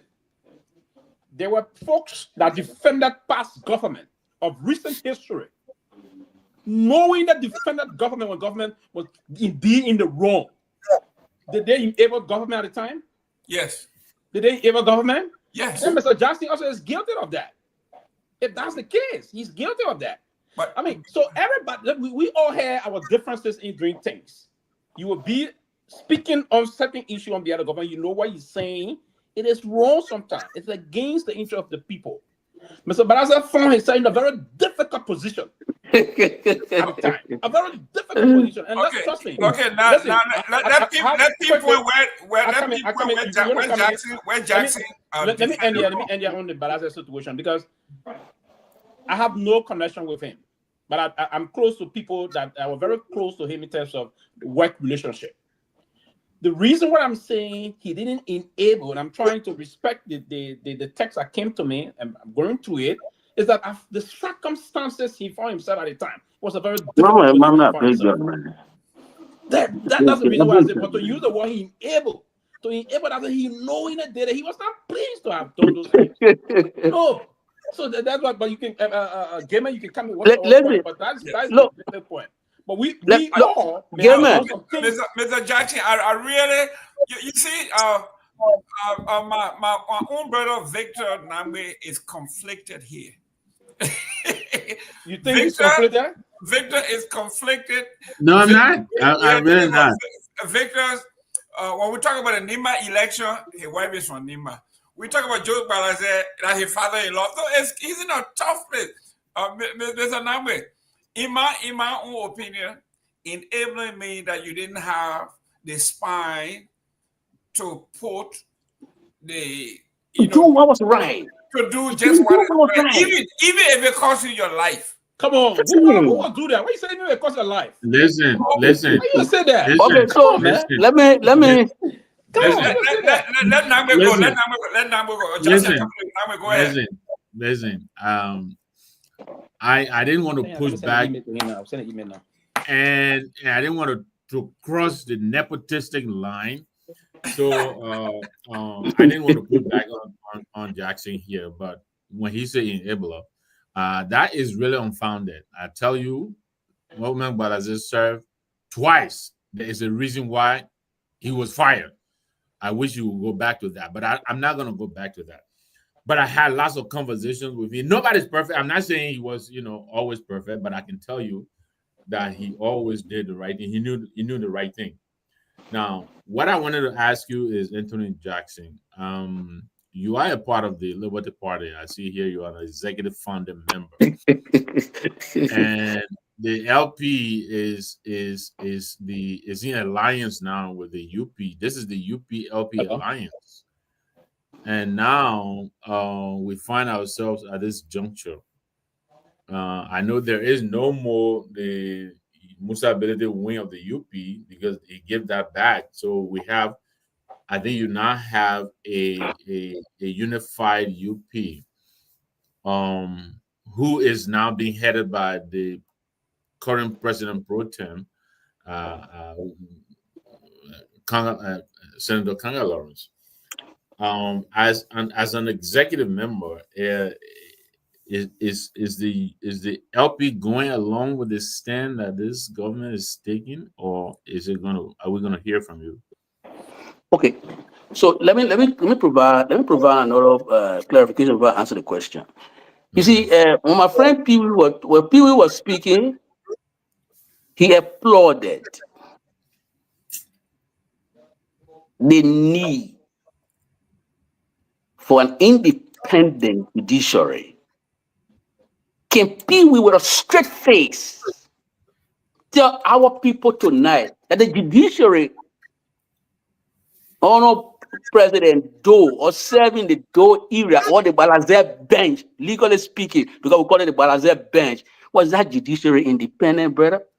You gotta stop this. That bench was not independent.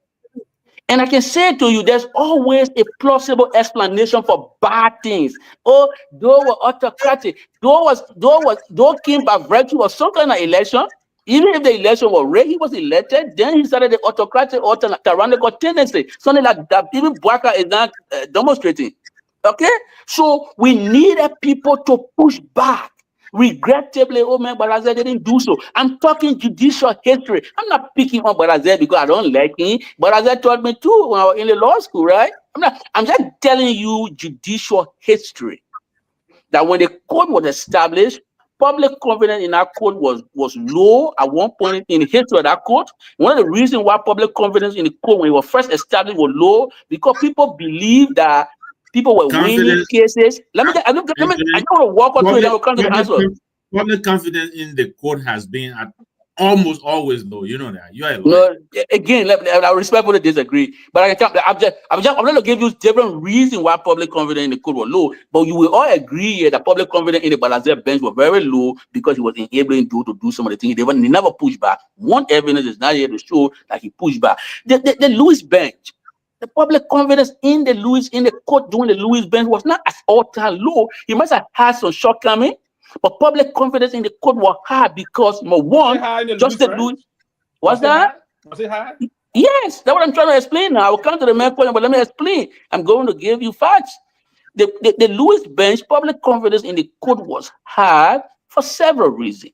One of the first reasons was that the Lewis bench was able to muster that courage to penalize lawyers that were even getting out of line, lawyers that were found wanting. All right. So even senior lawyers like Michael Jones, they all got penalized for engaging in unprofessional conduct. The other thing that the Lewis bench did was to what? To erect judicial edifices in the counties, right? They empower even the public defenders. That was making sure that these people have the salary. I think it was a UNDP sponsor stuff, and people were being paid to defend poor people. It became pronounced, so people had confidence in the court. They were going to the courts, right? With the judicial edifices constructed across the country, people were at least they saw the court. The court was accessible. They were going to court. Lawyers who were wanting, they were being penalized. So there was an increase of public confidence in our court. People were going to court. Oh yeah, I will go to court because I will get judgment. The other thing I would say now to your issue with my sister. You know, Nyenwolo is my sister, but she has one problem. Nyenwolo is unmolested by ignorance. And she has continuously demonstrated epic ignorance, even in this current case. You know that Nyenwolo could not stop herself from announcing to the public that she was basing her advice on the position articulated by the Minister of Justice, and as such they were going to pass the budget, even though the Constitution clearly talks about independence. The national legislature, the Senate, can go to take advice from the president lawyer. The legislature has a legal office. When I was in Liberia, the legal counsel to the national legislature as a way of avoiding conflicting interest. They didn't go to the mansion or to the Ministry of Justice for advice. They went to what? Professor Chancellor Jonathan Williams. Nobly, shamelessly, unmolested by epic ignorance, pronounced that we only advise on the Minister of Justice when we pass the budget. And even if we apply the fruit of the personal tree doctrine to the passage of the budget is tainted. The budget is tainted. The budget was passed on the guy who did not have any authority to pass it. So there's too many constitutional violations that has sprung out as a result of the Speakership saga. Myriads of constitutional violations. But that's my sister Nyombli. She was not embarrassed by that. She was celebrating it. I said, but sister Nyombli, that independent, that president, lawyer, president, legal counsel you go to. So where she stand on this matter doesn't give me much comfort. I think she's not doing her best, but again, she's a political person, so I don't expect much from her.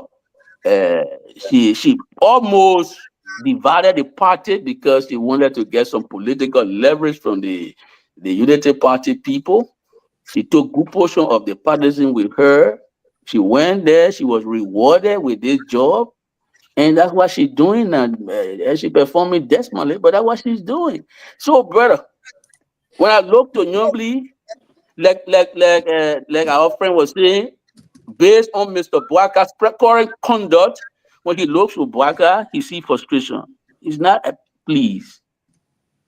Similarly, when I look to my sister Nyombli, she doesn't represent anything that Bronsky ever espoused. She's a total disgrace and a letdown. Because Bronsky stood for respect for the law. The law is being violated. And the party that he established is complicit in the violation. You know, I would say that I said it in private, and I'm sure I can say it in public. Are you still in the Liberty Party? That nobody is over. I who went to United Party and came back. I've always been in Liberty Party. I never went to any party. When you see nobody other, the way you went to United Party and come back, you realize you will stay now. When North Carolina again, you will not go back. You know, the question is, I think I'm taking your question to be a rhetorical question. That's what I'm teaching the way I treat it. But respectfully, let me say that. Yes, I'm a bona fide member of the Liberty Party. I want to know whether you can. My friend, I've always been a Liberty Party president. I will remain a Liberty Party, God willing. You know, so to at least this era. Are you going to sanction your political leader? Am I going to what? Are you going to sanction her for abandoning? No, currently, I'm in the US, so I'm not. You know, Musa left the party and said, few of the other people should go work with Nyombli. I'm not on the executive committee of the party, even though I'm a founding executive member. So what I got now is what in the intellectual realm they will call piety, right? You know, there got to be a respect that comes with people who establish the institution. So all that I enjoy from Liberty is a sense of piety. I look there and say, yes, I have to lay the foundation stone of this party. And what I can say to. So you are an elder statesman in the Liberty Party. Absolutely. Absolutely. What advice are you going to offer to the party now? What I would say in this public manner is to talk to Sister Charlie. Sister Charlie, your father worked very hard for that party. We worked along with him to bring the party to the level that it is. And I think you should stand up for the legacy of your father. This thing where you think you can second yourself to Nyombli and try to dance with her so you can get some political favor from her, it's not going anywhere. Nyombli doesn't have it. She doesn't have the pedigree, the gravitas. She's not a deep person. She's not pronounced. And so going there, bringing her, and I think she should be, I think Bronskin's daughter should be careful with Nyenwolo. She's deep. She's deep. And if she's not careful with Nyenwolo, she will regret. She got to ask herself what happened during the last days of her father on earth. How was he treated by some of these people? Sometimes they say, oh, in the name of politics, they want to say, oh, I disagree with Bronskin and did this and did that. But when Bronskin passed away, I was at the RMO. I was in the assembly of the RMO. People who sat around me can testify that I started to cry. I did not stop there. I wrote a befitting tribute in honor of Bronskin. It was in the newspaper. It was on my page. All the Nyenwolo Kanga Lauren people who Bronskin held their hand that today benefit from that holding of their hand. What are they doing? What did they write one tribute? Did they write one tribute? Musa Belete in the public had to say, I beg Delon to sign Bronskin death card. What do you call it? The card, right? What do you call it? The card they gave over, a bereavement card. I beg him to sign. Musa, he said, I beg Delon. These are the people that Bronskin daughter said she's trying to dance with. Sister, I'm an open-minded man. I can disagree publicly. But you got to be careful with some of these people. The way they could treat your father like that. Who made them senator and gave them relevance in his last day. Now, one thing that they wrote in his honor. You say they are your friends, it's up to you. But I can say to them, Liberty Party belongs to the people. The man who established the Liberty Party was a lawyer. He respected the law. Whenever the law got violated, he was uncomfortable. He would go to the court to plead a case. Today, he party quiet. That Kumi ANC road. That Kumi ANC, that Garguah road. For them, the thing is, it will help them. They don't disagree with Bouaka. It's up to them. They can bend their knees as much as they want to. It's up to them. But real quick, before we're coming back to the Liberty Party, real quick. Are we discussing the Liberty Party today? No, I'm talking. He asked me, so I saying things in passing. Mr. Jackson, I want you to give your take on what Nima County said to the Liberian people today or yesterday. The question or the puzzle that we thought that Nima had to put together, the question that had to be answered was, if you like and you are comfortable with the way your life is going in Nimba, then keep the status quo. If you think it's time for Nimba to be liberated and independent, make your decision judiciously. And it looks like Nimba, like the superintendent said, tribalism trumps everything else. Your take on this election? Yeah, I mean, I thank you for asking. I've not been on public radio for a long time because I'm very busy. We left and worked in the U.S. I came in the U.S. barely 3 years, and I was able to get a mortgage. I got a 4-bedroom house. I got to work my back to pay the people mortgage. That's why I don't come on radio very often. Yeah, but the question, the Nimba election has been. The statement coming out of the campaign has been a little disappointing, to say the least. And I think the people, whenever you are a leader, it is a tendency for people to tap in the energy of the leader. The fact that President Bouaka has been promoting tribalism, his vice president thought it proper to seize onto that energy and to also play the tribal card in Nimba. I think that was disappointing. Look, Nimba is it's the biggest county in the country. The other time, my friend from I got LBS, Lofa, I said they don't even know simple geography in Liberia. But Nimba has produced a lot of very clever, intellectual, in the country. And I think Nimba representation should tower in our country. And if we try, if Nima wanted what Nima trying to give us may not be their best, because look at Kehleboe Gongloe. How can anybody, if you put the politics aside, how can you put Kehleboe here and put Koga here and be thinking? If Kehleboe stands here and Koga stands, you shouldn't think. Kehleboe is a towering intellect. If you want better representation, the campaign, I'm not campaigning for her. But our politics continue to decline because we elevate the tribal over the substantive. This is where Liberia is. This is where we are now, brother. You go to Nimba, where we got large number of people in that place. If you want better representation, somebody who can articulate whole what the company Asala matter to account to do their civic duty. You want somebody who can not somebody who can cut deal here, cut deal here. They've been in a legislature for long. You can't see any legislature that they can lay claim to, and you're gonna be thinking whether to take Kehleboe or to take Koga. It's a problem, brother. Obviously, it should have been an automatic endorsement. But again, that's politics.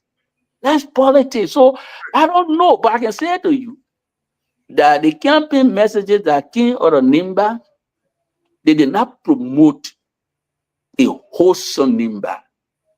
They were playing gender card, they were playing tribal card, they were not talking about the substantive.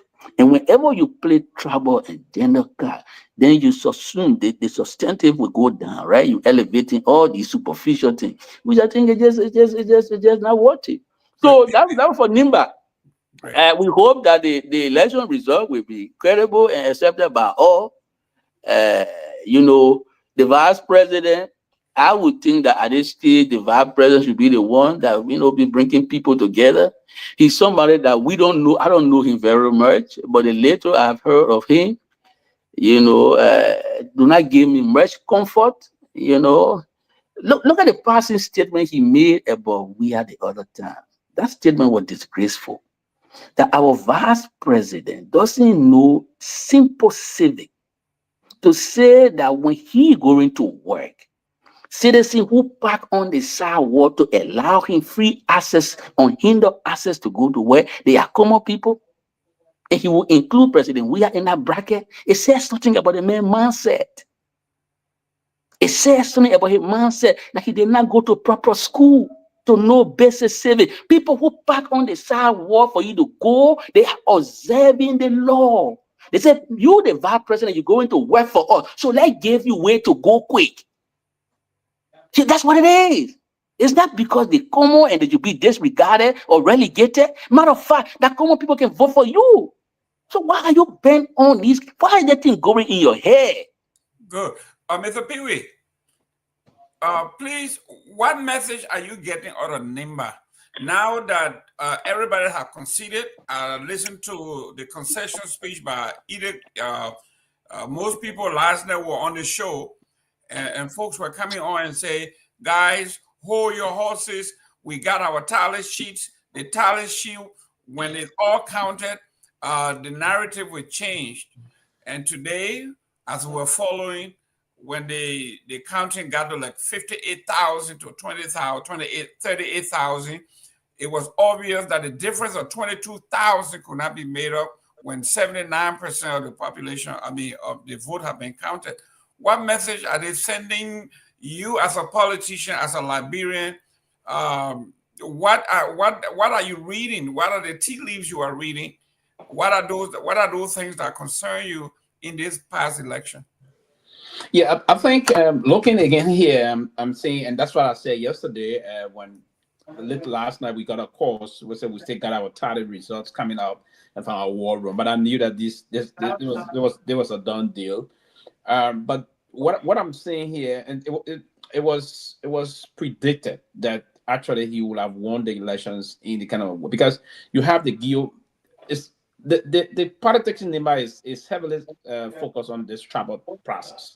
And I said, and my concern was actually I deeply campaigned before in Nimba, and I did most of our new progressive activity also deep in Nimba. We are in District 3, 4, and 5. Now, District 3, 4, and 5 is deeply, it's a geo-concentrated terrain. And that's my fear. That's why I say we're going to be a little difficult for her to move through or break the ranks in those 3 electoral districts. Now, she performed 1, 2, 6, 7, and 8. But 1, 2, 6, 7, and 8, I mean, she was a little bit challenged there in terms of the way the results came out, right? So what I would say to you, I believe the NEMA politics is no more monolithic as it used to be when Prince Johnson served.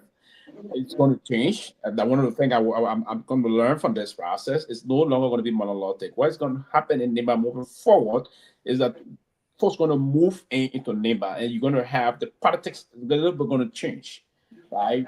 And then he won this election because of the Prince Johnson party and the Geo sentiments and the tribal politics they play in his favor, actually. We can have 2 Manos, and basically 2 Manos from the minority will take over the both Senate seat. It played for them. It played deeply for them in terms of that. But to the contrary, we have 2 Geos back to back serve as senator at the same time, right? In the county. So what I'm saying from this, I think Elif is a towering figure, and that I know, a very great intellectual. And I wouldn't imagine you leaving Elif off and bringing someone basically that wouldn't even do a proper representation for you in my county in terms of adequate and intellectual representation. It's quite unfortunate that we got to this point today. But again, that's the will of the people, and that's the democracy. And that's why we say the democracy itself can be expensive, right? And the plurality of the people of NEMA said in this process, that's part of the vote turnout. But they came, and he won with a very big margin, almost 22,000 plus margin. He won the elections. But this is saying to you that is the Prince Johnson this part of the Prince Johnson legacy that got him through this system, and it may eventually going to change. But the people have never spoken, and nothing we have to say about this process. And I will hope that Elif and the rest of the party, the CMC came out already and came up with a release 2 days ago, and Garrison Yeru did the same. But again, it's part of the marching order. We all have to respect. It's a political contestation that we all went through.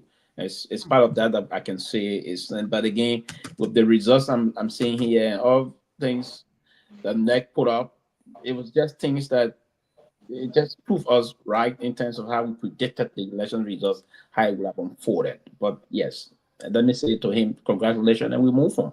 And that's part of the democracy. And I will hope the president of our country will do the same by respecting the laws, respecting the law. The Supreme Court spoke to us yesterday, and the president came today in flagrant disregard of the law.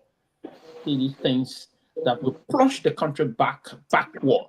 And our international partner will sit and say, this is not what we expected. It's quite unfortunate. And again, I'm very much proud of myself why I took the stand. I was in Lofa 2023 again, campaigning against Mr. Bwaka. When folks ask, why are you campaigning against your own uncle? I say, hey, this is not about traditional politics. Politics versus tradition, there's a thin line there. But I do respect my uncle traditionally, but I believe sincerely that he don't inspire. And given the principal reason why I did not support my uncle, which is the same issue. I believe he didn't inspire. He's not a leader, and that's the greatest fear that I ever have moving forward in the country. And today we need to see these things that are happening in the country for the president.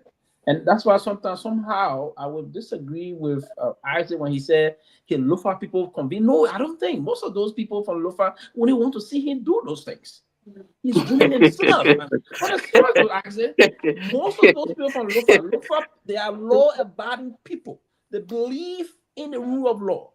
Most of those Lofians that are in his government, when he want him, they will feel very, may I ask a simple question? Just since you 30 seconds, go ahead. Since you on the point, because for me it's about the evidence. Since Bwaka started on this trajectory of disregarding the laws or skirting around the law, which one of the Lufian cabinet member has raised the red flag and said this is not good? Actually, let me say this so you agree with me. Well, Which cabinet minister? Because he's saying the local people don't support what he's doing, right? But the cabinet is almost 75% local, if not 80. And not one of those people on the cabinet have given any disapproval or sent any signal of disapproval. If he knows he can spread it on the record, I don't know. That's what I'm asking. Jackson, Pewee, let me just say something quick. But Jackson, I think it would be unfair to try to label this Sidiki Fufana just But Sidiki Mama in the background. I'm not labeling anybody. I'm just saying I'm seeing any pushback for them. Let me just lay on this, Mr. Jackson. I think we should not shift this goalpost for this president. We must hold the president alone exclusively responsible for the manner and form in which he's denigrating our laws, creating an environment that could potentially take the country to chaos. It's the president alone. It has nothing to do with the tribal people around him, nor the county he's from. Like I said, time and again, Boyka has demonstrated that he has disregard for laws, except that this one comes from the Supreme Court. But we saw Boyka violating 10 new laws. We saw Boyka ignoring statuses and stuff like that. So it's not strange, except that we ignore when it happened from the very beginning.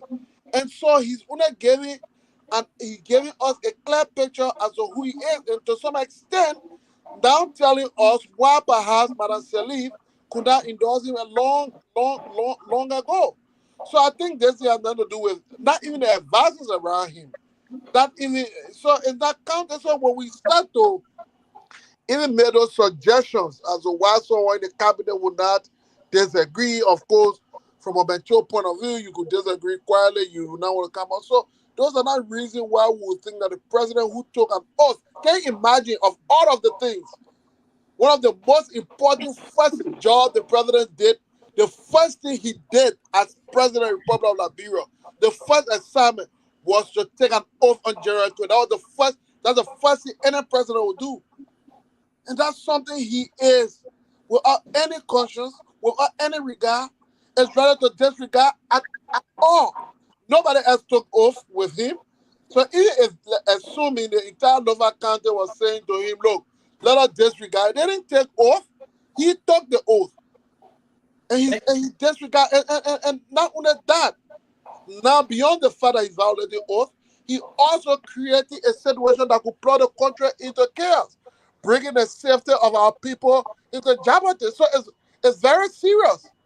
It is a serious matter that, but we talking. Look, this thing have caused one. Whether we like it or not, even if this situation on the end today, remember that the Capitol building got burned. Because what? Because of the same lack of leadership, ability, and supporting or lawlessness. So we are at a point, my brother, that and you made one point I want to emphasize. This is time that people should ignore where they stand politically. It's time that we come together for the sake of our country to send a message, not just to Boyka. Boyka is 4 years out. In the next 4 years, he'll be out. But we do not want that president to be adopted by somebody, perhaps younger, who will have 12 more charismatic as president and get longer time to stay and plug the country into the days of Taylor. So we must resist it, we must reject it, because this is one of, besides our Civil War, this is one of the greatest attacks on to people pulling trigger. What Boyka is doing now. So, as you said, it's time that we ignore political differences. And I agree with you. That's where political leaders must show leadership. That's where you don't just go and do hate states. That's where you consult. That's where you build momentum. That's where you build a complete national reaction, to the problem of Boyka. Not one that would just require some showmanship response. And so we will call on political parties, including CMC. Press releases are not enough. There must be a process that brings people of different minds together to discuss and find a solution to this, to So we hope that it will reawaken the consciousness of our nation and will respond to it. So again, I conclude. Let me. Yeah, Pewee, finish that. Yeah, Go ahead. let me just, because as I asked a question, let me respond to that first and foremost, and he's going to continue from there. But let me say this, Isaiah, and why I also don't agree that Lofa constitutes 75% of the cabinet. But I will come to say this to you. That is also not a fight.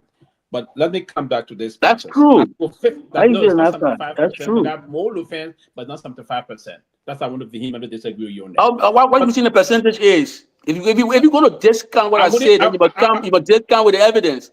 No, I wouldn't know, but it's not even more than 50%. Yeah, so what would you say? No, it is. They got more Lufans, but not 75%. Go ahead, make your point. Let's not belabor it. Let's make your point. We have to be honest, intellectually honest here. But if you go discount something, you got to be able to give us the percentage. I said not even 50%. That's what I'm saying. Pewee, 50%. I think Martin Colley listed out of the 18 top positions. 14 or 15. Pewee, you're not talking with evidence. Don't waste your time. 75%. Remember we're talking about my brother. 50 out of 18. That's close to that. I don't. Let me go back. Article 50 of the Constitution. Article 50 of the Constitution of Liberia gave the executive power to the president of the Republic. He took oath to protect the Constitution of the Republic. He took oath to protect the Constitution of the Republic, not member of the cabinet. And part of that is that's why he appointed his cabinet to advise him. The cabinet members of those in his government are not responsible to protect the Constitution, but the president. That's why I personally shifted all of the blame to the president. I wouldn't hold any of his government officials, and you agree with me, and I'll not shy away from this. Most of our government officials, those that serve, most of them, they are opportunistic elements. They wouldn't come back to say things. Most of them, they would take all the opportunity to just please the president.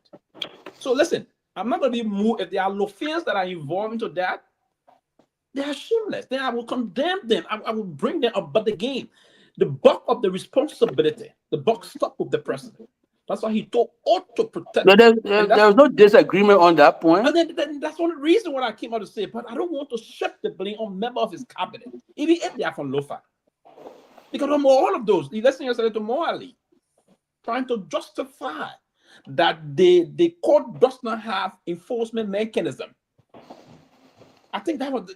I mean, if you listen to this, that was downright disgraceful, right? Very disgraceful. To say the court does not, the court have never enforced anything. The court will rule the executive will enforce. He knows that. I don't know why you come out and say those things. So listen, I want to shift the blame to those in the cabinet, even if they are. I'm not blaming. Except I think maybe you got me out of context, but I'm not blaming people in the cabinet. You said that the Lofa people. You are trying to shift the blame. No. Mama, I've been very clear. I've been clear since I came here. I put everything at the doorstep of the president, who I think has been very, very much derelict and blatant in the violation of the Constitution. In your statement, Mama, apparently you can be talking and not listening. In your statement, you said the Lofa people in the cabinet, they don't support it. So I said, but give us evidence. Which one of them has disagreed? That's the question. You talk facts sometimes and forget. You brought the Lofa people situation in. You told me when member of the I didn't talk about. I was not saying to him. I said, I'm disappointed. I said for Lofa County. I'm personally disappointed. You brought the cabinet process in. And then you fast just slow up and you slip, and then it's understandable sometimes when you. What do you mean? We're talking about everything that I say. I can regurgitate and recollect everything I said. Article 50 of our Constitution gives the power to the president of the republic. The president to auto protest. So everything the president did today is the president, not member of his cabinet. Even if all of them from Lofa, 100%, I wouldn't shift the blame on those people. It is the president that the Brempo elected. He was sworn in to protect the Constitution of our country. And that's what I'm saying. And for me, beyond all what we're saying today, when I listened to the president today, I was personally disappointed. I believe it was a sad day for the Republic. Mr. Nambe, so now we are on this show. I listened to you, the role some of you played before in terms of protecting, bringing about multi-partyism, making sure that democracy is the way we all need to move. But if the president were to do this today, and it's unfortunate that he just won't look for it. It's quite unfortunate. Right? No, given it's unfortunate today, and on a serious note, it's a serious disappointment to have a president of the Republic of Liberia having to be our traditional uncle, trying to butcher the law of our country. It's quite unfortunate. On a serious note, history wouldn't forgive this woman for this. It's very, and to come and say that the situation is still unresolved. Come on, when they say it's unresolved, they say it's still unresolved. Why is it unresolved? When the Supreme Court spoke emphatically yesterday, and you come on and say the situation is unresolved, and you try now. So the president have now said this is a recipe for the problem to just, and we have to be mindful. And I wouldn't be surprised if I saw folks doing things that's contrary, that is counterproductive towards the rule of law. I wouldn't be surprised. We have to be very mindful. Yeah, but Pewee, you saw this. May I come in? May I come in, please? Yeah, 1 minute. Pewee, you saw at one point, I think Mr. Jackson, I know he said he been so busy, he had not been following, but you heard that Mo Ali and Mr. Toer at the LPRC went and took, I think it was a $10 million loan. Can you imagine an entity taking a loan, and you are constitutional, you know that every loan, everything, I guess, has to begin in the House, has to be initiated through the House of Representatives that is in charge of. I didn't get up at the top loan. Yes, personally, these people took loan on behalf of the agency, outside of the process, and all of these things have happened. Mr. Jackson, I wanted to go there, but go ahead, Lance. I'd like to be clear, or if not clear, but clearer, so I don't leave here with the wrong impression. And since some of our friends are not very keen on detail, let me say this. When you ask me on the Nimba thing, I talk about the danger of tribalism in our body politics. I said, though did these things, it didn't help the country. People playing tribal cards, they taking their cue from the president. The president, in his continued conduct of violations of the Constitution, he has been promoting tribalism, which is violative of Article 5 of the Liberian Constitution. The cabinet is almost 75% from Lofa. Evidence was put in by you just referenced the document that became put and named most of those people who are cabinet ministers and are from Lofa. It's wrong. Now, one reason why I think when my friend was saying, oh, the people from Lofa don't share in the thing the president doing, one of the reasons why I push back and ask the question quick is, one, I know the disastrous consequences of tribalism because I pay attention. There were people who were killed because they were crown people in our war. If you are associating with this government that have been accused, not by Isaac Jackson, but Center is a pro-democracy institution in Liberia, accused Mr. Bwaka of promoting tribalism in measure far beyond what Doe did. Center report, go pick it up and read it.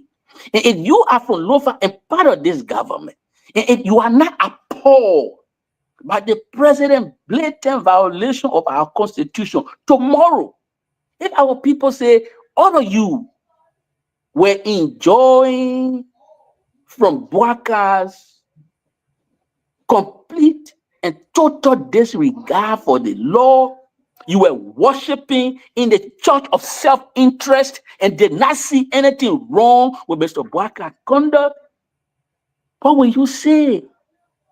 What will you say? I'm not against Lofa people. I'm speaking the truth. Moba Kehleboe is from Lofa. He's a good friend of mine. I'm standing with Moba Molu. He got an institution called Stand.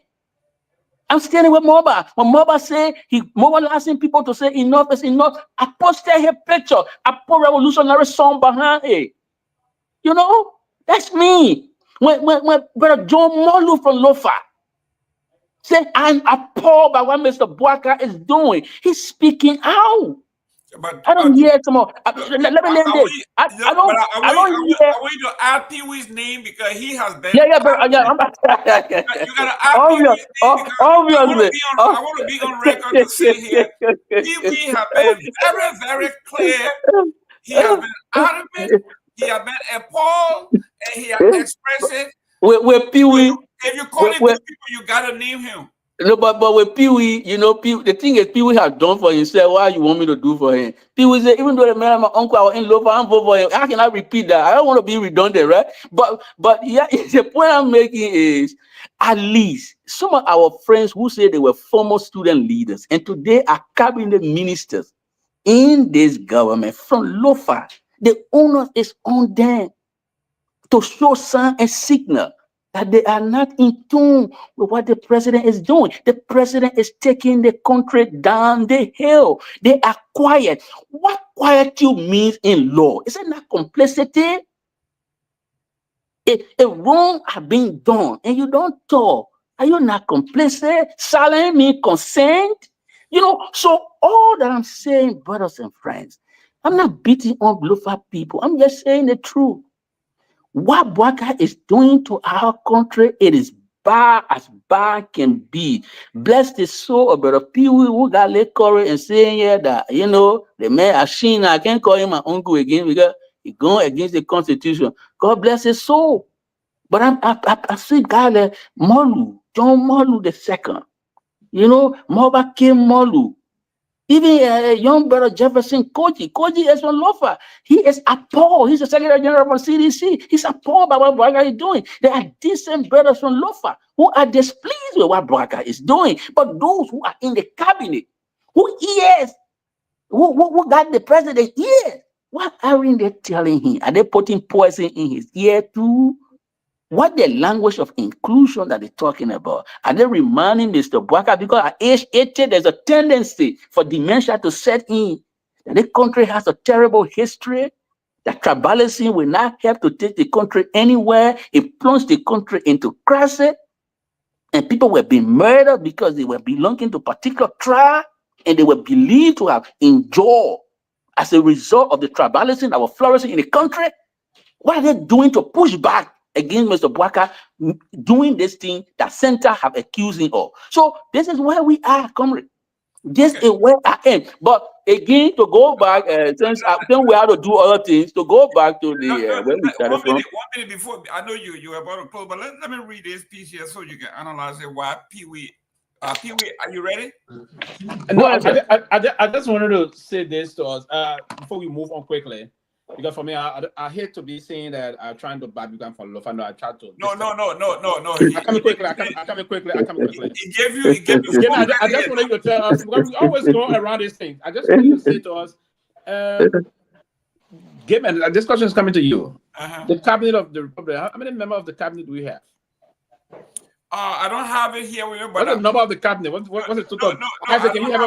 But from what Martin Collins said, he said 18. He said 14 out of the 18 top positions were from Lofa. I'm talking about the cabinet.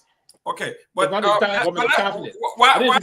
Right? Let's name the cabinet and put a name beside them. Let's go. Let's start with numbers. Let's start with finance. Who's at finance? Lofa Kante. Okay. Who's at the central bank? Is that a cabinet? Lofa Kante, Bwaka's nephew. Is that a cabinet? Is that a cabinet? That's not a cabinet. Okay. No, but listen, I'm talking. He said the top 18. What he's doing, the guy is talking about the ranking member of the government. Let's do education. Let's do education. I come quickly, man. I mean, we pretend to want to push on intellectual process. We have to be very. We understand this. Let's go. We said the cabinet. He said the Who's cabinet. I was education? challenging the cabinet. So Central Bank is not part of the cabinet. Okay, that's fine. Let's go to Minister of Education and Health. Okay, Minister of Education. Yeah, two Lofa. Okay. Yes. Okay, let's go to health. Lofa. No, is she from? No, she's not. Yeah, Lofa. She's not from Lofa. No, her husband's from Lofa. So you gotta be clear. She's not from Lofa. Where's she from? She's not from Lofa. No, let get her. She's not from Lofa. Where's she from? Lofa. Her husband's from Lofa. Could be the husband, but where's she from? No, she's not from Lofa. Her husband's from Lofa. So I beg you, yeah. Let's do this to the public. So there is a Lofa connection. I want to be honest. I don't want to say that. Let's go. So let's go. You see, because okay, let's go. We have two. We have two already. It's not from Lofa. We need to know where she's from. You say health. We put a question mark to it. You say half. Lofa. You say the husband, but not her. Yes. Right? But the name is from Lofa. She's from Lofa, my man. Forget about that. Don't get the name is from connection, Lofa, isn't it? Yeah, it's a Lofa. She's from Lofa. We put Lofa. Lofa. She's from Lofa. La Lofa. Okay, La Lofa.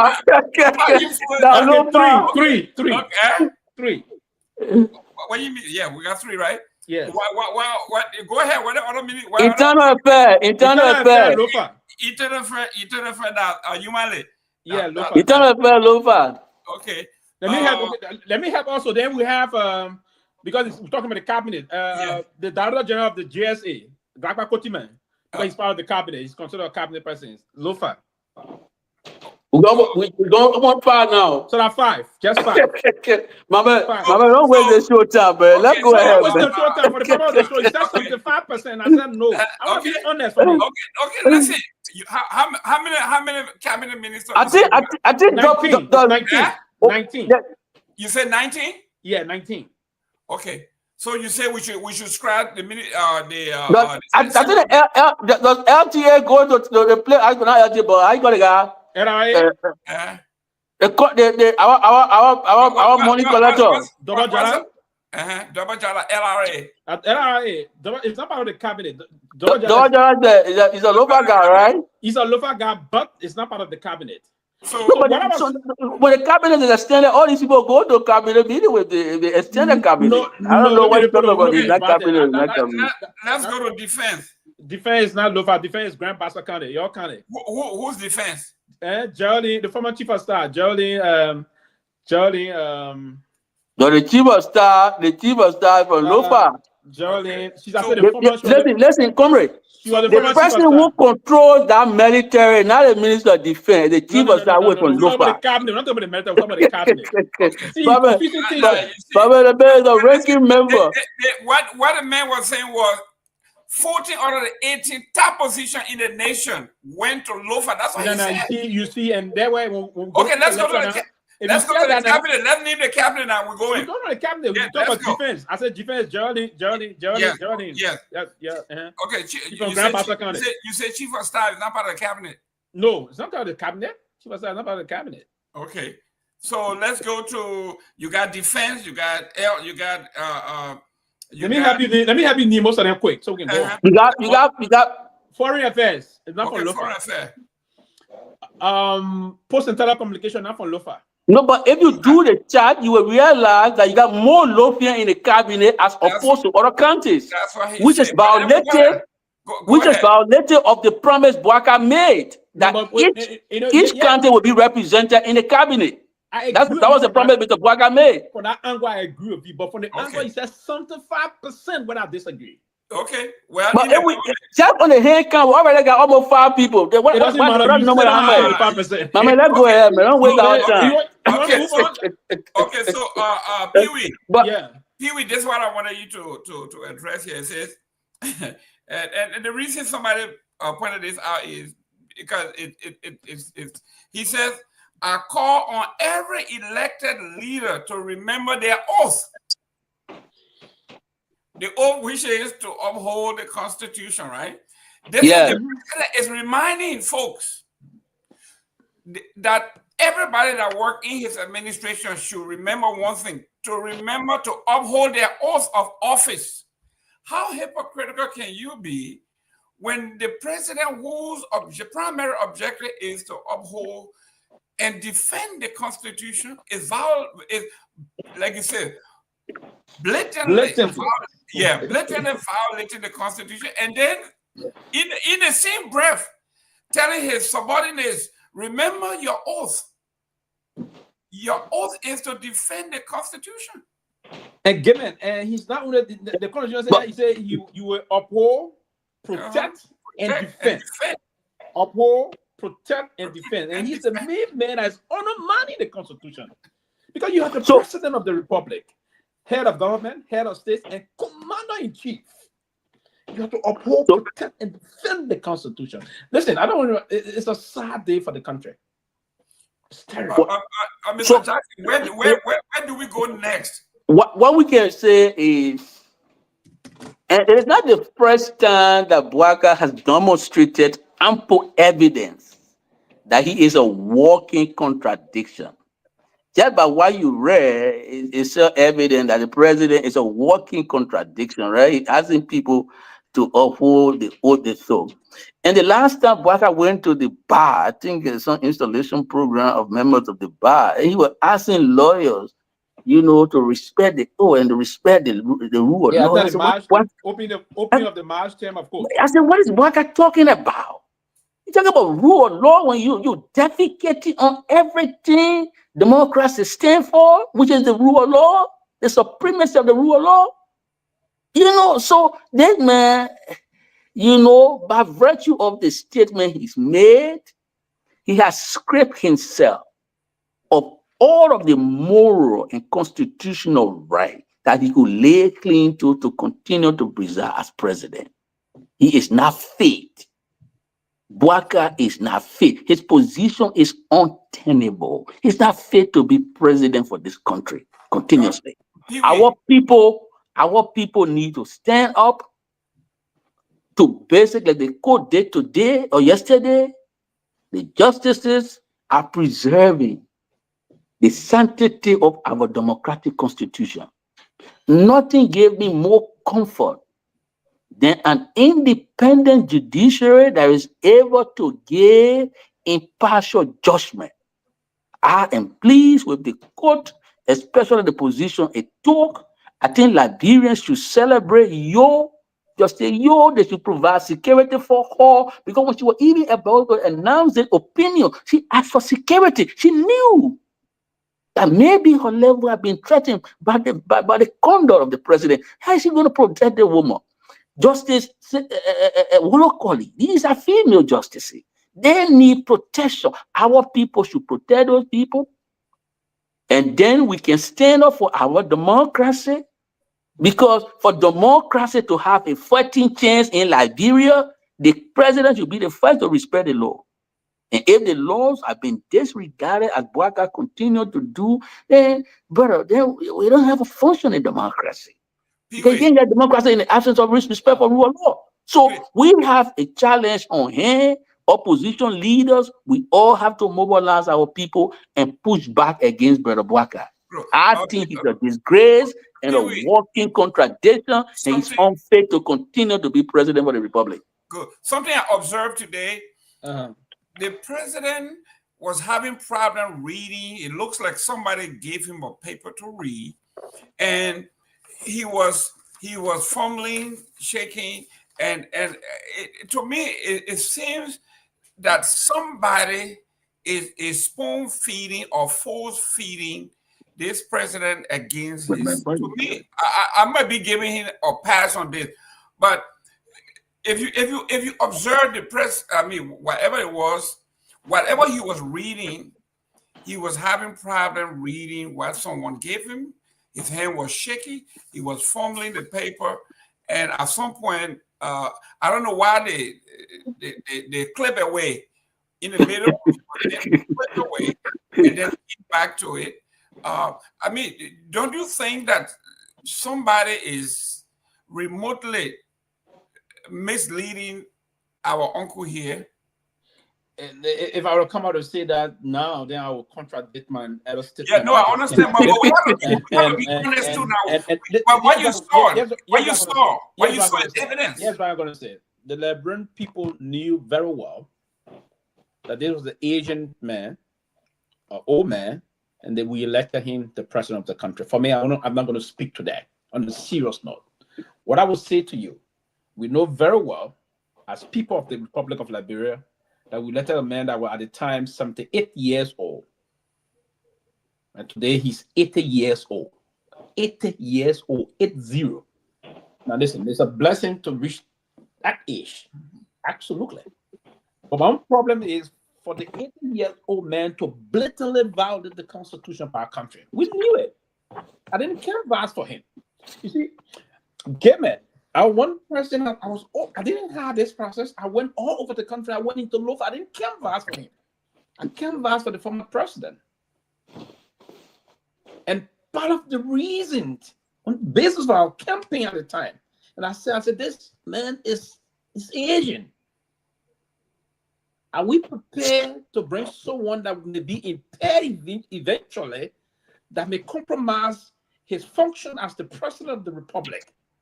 And this was the genuine fear that we pushed at the time, but folks didn't listen. And then what can happen in these kind of instances, my dear brother, is that greedy and selfish individual will take advantage of these things and tap and bring the wrong thing for Asian president to execute his responsibility. And you may be correct on that. That sometimes some of these things will come as a president with done because your cognitive ability have to be very tight to ensure that you are in line with things that are coming to you from your handlers or your group of lieutenants, if you will.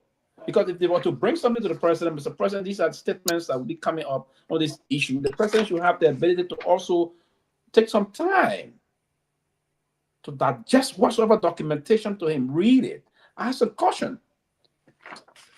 What I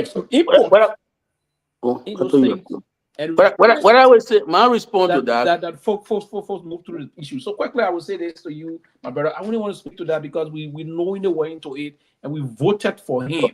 So even if he's crying to make a speech to the people of Liberia, the people have to accept this between now and 2029. Mr. Jackson, he is saying, with those the corporate behind whatever crime they are committing, right? Because you and I know in this country there are something called elderly abuse. They are, you go into people's account, you know that they are vulnerable. You know they can't say no. You bring check, they just sign off on it. You take the check, you deposit it, you use it. You bring fake receipt and all this stuff. The people can actually persecute you for elderly abuse, knowing very well that cognitively the person is not there, but yet you are bringing the technical pay. Because you were here when Barack was running. When they read his speeches, he would go through there and put line through some of the language. You reread most of those things. You will reread some of those things. That's correct.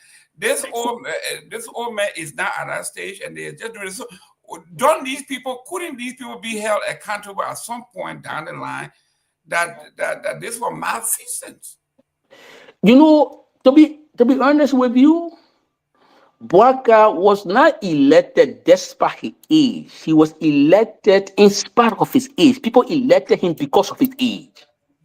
People believed they could manipulate him at that age. So it was intentional wrong that they did to the country. During the campaign, they misled the country. They deceived the country. They put the country under the lying pretense that Mr. Garguah was fit to lead. But just from a tiny scrutiny, you will realize that Garguah is suffering from cognitive frailty. He's not there mentally. When people in other Western countries, when people reach that age, some of that particular age, 80, and you're going down, it is wise. It's called the senior movement. It is wise in many homes to say, at age 80 now, Papa, you will not be doing some heavy lifting, right? You can't do certain things your children will stop you from doing. Even driving, your children will caution you against driving. So when my friend says a blessing, it's a blessing and a curse. Blessing that you live long, you must have seen plenty of things. It's a curse when it comes to the work that should be done. The heavy lifting. Bwaka is a curse on the country because he doesn't have the cognitive agility, that mental agility to sit down and think through things and work for the country. I'm saying to you, he is a puppet president now. He is, because he's suffering from cognitive frailty, he's being spoon fed and it's dangerous for our country. Look, brother, you know, when you go back to Bwaka history, you will realize that in his parish, his friends were not proud of him. Professor Dr. Amos Sawyer pistol his arches. He dismissed Bwaka. Some people put it to corruption from inside sources. Dr. Sawyer said he dismissed the man because the man was grossly incompetent. So if your friends, you know, can respect you at that level, why? What's there to show? He was dismissed by Professor Dr. Sawyer, venerated piece of action. Yeah, so I'm saying, real quick, let me intervene because your Liberty Party, Nobly Kanga said, we don't want him to do anything. Basically, let him just land on his name. that was, you know, Nyobli is a noted sycophant. It's a language of a soulless sycophant. That was sycophantic language. So even Nyobli has said, what is she doing at the Senate? There's not much she's doing. You know, what has she done? What serious thing has she presided over? Presided over a budget that has now been engulfed with serious controversy. It's constitutional violation. The budget is tainted. The man who sat over there and passed that budget, he doesn't have any setting in law. The court has just declared that man to be a constitutional runaway man. He's a constitutional deviant. He's not in standing with the law, but that's the man Nyobli Bato. Is it a friend? But so the Nyobli thing, if you heard her say that, that was sycophantic. She was just trying to buy her little time. That's your Liberty Party. Your party. But I don't want to get into the history of how Nyobli became political leader. But again, you know, she's there. You know, she's grossly incompetent. Her incompetence is on display every time she opens her mouth to say something. Like I said to you when I started on her, you know, the woman couldn't stop herself from saying the wrong thing. I took legal advice from the Minister of Justice, so I'm going to pass the budget. Hey, Nyobli, like people take legal advice from, and then we'll party who clever. They will not talk that thing in public. Because it's not the place to take advice from. The legislature is an independent body. It has its own law office. Professional Counsel Jonathan Williams used to be the legal advisor, the legal counsel to that legislature. You don't go to president lawyer to get your advice. So the president lawyer corrupted you. Now you're in a trouble. What are you going to do? I think Nyobli, by virtue of what she did, disqualify her to even continue to preside as Senate pro tempore. I'm wondering why Brother Bonnie is sitting down quietly. I know Bonnie, James Bonnie, the guy from Maryland. Bonnie is a towering guy. You're going to sit on a Nyobli Kanga who is chronically inept like that, and she's making wrong statement and leading the Senate in the wrong direction. Right now, Bonnie and other people should muster the courage to tell. I shouldn't use muster the courage on Bonnie because he got the courage. Acting right now, because Bonnie was one person who said Bwaka was doing something wrong. Bonnie is on record for saying the president is going in the wrong direction. And I wanted to say to Bonnie, but Bonnie, why are you going away to Bwaka? Right in your own heart. Nobody saying now that presiding, she putting your in mess. Why you can't take action against her? They will more lead a whole legislature and go to president lawyer. I got it. Oswald to advise her. Bonnie should not mobilize his people and tell Nyobli, say, you brought this disgrace upon us. You made us to pass a budget now that is tainted. Because their budget comes from the fruit of the personal tree. The man who brought a budget here, who they call Kun, the court say he not get origin in law. It's ultra virus. So Nyobli, because you misled the whole body, we're going to move you. Bonnie can take that. I trust him. I think he can do it. He comes from the MPP background. The MPP, he must have been very strong to reach the stage he reached in the politics. So he can do it. I'm encouraging him to do that, to tell Nyobli to correct the wrong. Nyobli is an anomaly. She should not have been over there. I know Tommy is here. We're getting ready to close. Pewee, real quick. Yesterday, something happened in Liberia, and here we go again. Senator Dillon was on record. He said the Supreme Court has spoken, and the Senate will act accordingly. Comrade, I've just been asked by the boss to leave, so sorry, I got to do this. Normally, I don't. This is the current challenge I'm dealing with. I'll just say this in closing: that look, what Mr. Boaga has done is wrong. The Liberian people must stand up for the Before you go, Constitution. I will address it, Dylan. Don't run away from it. The man said the Supreme Court has spoken, and the Senate will act accordingly. That's your Liberty Party man, your brother, my brother. You know, on this one, I will be constrained to call my begin. I will be constrained to call my begin Martin Collins. No, but let me let my sentence. On this one, I will be constrained to call my begin Martin Collins. Don't mind me being my junior brother. We come a long way in a way. But we have some disagreement because I endorsed we as so he got really angry with me and then my man, you should not have endorsed we are blah blah blah. But Martin is right to describe Dylan as a Yahoo boy, right? These are notorious schemers. Dylan is a dangerous schemer. You know, this is a guy who has no respect for moral decency. So once in a while, when he stumbles across the truth, okay. If he say, yeah, the court has spoken, he will do something, thank God for him. I really don't trust anything that comes from Dylan. I think he's a habitual liar. He's a schemer, like the Peking call him a Yahoo boy. He has, I got zero regard for Dylan. I hold him in the lowest of regard. So whatever you say is up to him. When Dylan was running to be senator, I told the Liberian people, even Martin Collins on that, you know, they wouldn't reference me when I wrote 3 pieces, 3 different articles on Dylan. I said, I know that man. We came from Buchanan. For Martin Collins to even say Dylan is a high school dropout, it's a mistake. Dylan is a high school dropout. He has not a bona fide YS certificate. To be a bona fide high school graduate in Liberia, you need a YS certificate and a diploma. He doesn't have that. If he get a school diploma, he must have gone there and forged it. You know, I wrote and challenged you. I said, Dylan, show to us what document you submitted to Australia University for you to be allowed in Australia. Everything about Dylan's CV is a farrago of lies. That man should have been booted out of that Senate. Let it get to the boy from New York who lied to the country. You know that guy, George Santo, right? George Santo went put the poor in New York, lying preacher that he was something. Yeah, he killed the Congress there and butchered him out. I wrote Amara Kone. I'll call her name. I wrote Amara Kone. I said, Amara, you see what they did to George Santo? That's what you should be doing to Dylan. Dylan is polluting that body. Let him show in evidence that he is a credible high school graduate. He is not. He is not a bona fide high school graduate. I double dare him to produce the evidence. You know, the last time a document leaked on Dylan, I will close this. The last time a document leaked on Dylan, you know what he claimed in that document? He claims that he had BSc in political science. I saw the paper, I laughed. They look at the clown.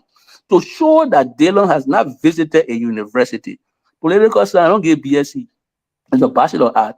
But in a document he submitted to the Indian Loxa program when he was chief of staff in Snow office, he lied to the Indian government that he had political science degree. This guy, everything about this guy is just wrong. But again, Liberia is what it is. So Martin Collins is right to have called him a Yahoo boy when he made that statement. I side with Martin Collins on that discretion because Darren is a notorious person.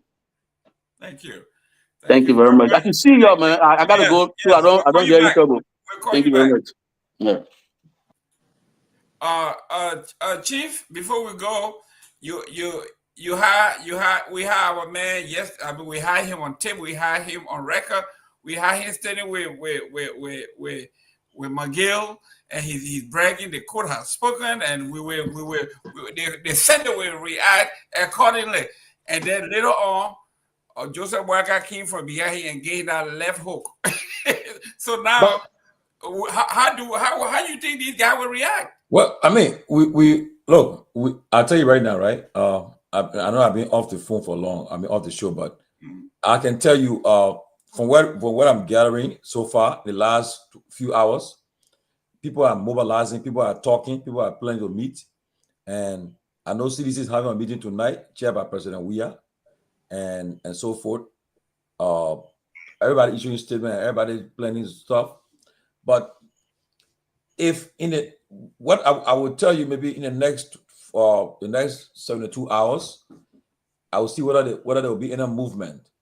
Okay, based on what we're hearing, if there's movement, I can tell you then this government is up. They are pushing themselves for self-destruction and to collapse, because one thing don't do to people, when the people take to the streets and they take to the streets and they gain momentum, people join them. For them to leave the streets will be hard. And you cannot, when you move it, you want to use force on them. That means you ordering your police or the army to go and use force on them. You are threatening on the wrong path. So I don't know, but the president, I don't know. I don't want to say again, because I thought you were going to make me shame. I mean, maybe proud by saying that when I said that you are going to do the right thing by disagreeing with the Supreme Court, but respecting the ruling and move on and enforce the law as the Constitution enshrined. But instead, he came on and said, like he said, we will continue to work with the quorum that will ensure the full function of our government. Like the CMC said, I like what they said. They said, what Baga did today, he redefined judicial rulings to create a new constitutional interpretation to justify political expediency. That's what he did. Because there's not what he said, not in the Constitution. So he created this thing about talking about quorum, about having a quorum. I mean, come on, and it's a problem, and people are not happy. Right now, diplomatic people in diplomatic circles, people are concerned. I can tell you again, Baka will be under pressure. He will change the tools because guess what? ECOWAS will issue a statement. The UN, the European Union, the US Embassy will issue a statement, and this woman how can you survive with a government that where America now color is Liberia? How can you survive in our system? Where you getting money from? Who invests in Liberia? All the trips they made last year, people that came, they said, okay, we got MOU signed. Who's gonna put that money in Liberia when you gotta respect the rule of law? You see? I see a sorry guys trying to twist it. All I want to say, I still my Supreme Court, but the Senate too, the public actually is a political matter now. What political matter? You're serious. It's not playing games.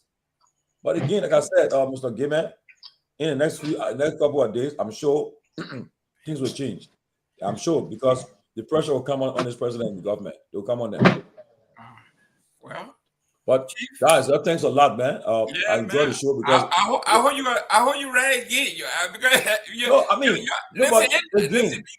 Again, right now, on a serious note, the voice in the court of the Liberian people and the opposition and the political leaders, the civil society. Now, they got to get together and send a message to the government, to President Boakai and his government, that look, who can I accept it? Okay, yeah. I mean, you gotta be very careful because nobody put money in the system. I don't want. One other clan call me Weashen. You see that? I know Weashen. Other clan call me Weashen. Anytime you say something right, they clannish behavior. How you call me Weashen? I mean, it's not about politics, it's about the law. I'm telling y'all. Look, if even me, I share with you too. I got friends in UP that even telling me, say, man, we're not happy with the one, but we can't talk much. Okay, so when not, is everybody happy? Wait, lastly, if trouble happen in our country tomorrow, where they become a complete breakdown of law and order, the government lost legitimacy. No more, the presidency gone, the legislature gone, everything gone. They put out those regressions. Say, if we are new, you'll be careful. The country is being pushed to the brim of crisis. You're taking it for a joke. You'll continue. They continue. It's not about politics, it's about the country. Yep, guys. But guess what? Before I go, the president slightly said he's going after Yeka Koluba when he said we saw today vandalism. I think they saw Yeka Koluba taking picture of the wall and slamming it to the ground. That's why he was referring to that the full weight of the law will come down on him and all of that. But yeah, I will leave some for tomorrow. Jerome, thank you very much. Chief, I'll see you tomorrow. Call me when you need me. Yes, yes. Mr. Pewee, thank you very much, man. See you tomorrow. Yeah, thanks a lot. So, yeah, thank you, man. The great Pewee. Okay. Now people you're good now. So most of your panelists today, they're not happy. They frustrated. So everybody just give up. The thing broke people down today. Let me tell you the truth. People broke down. So our friends then, when your fools will come here, some always have the feels will come here, but most of our friends are not happy. They are broken. They are broken.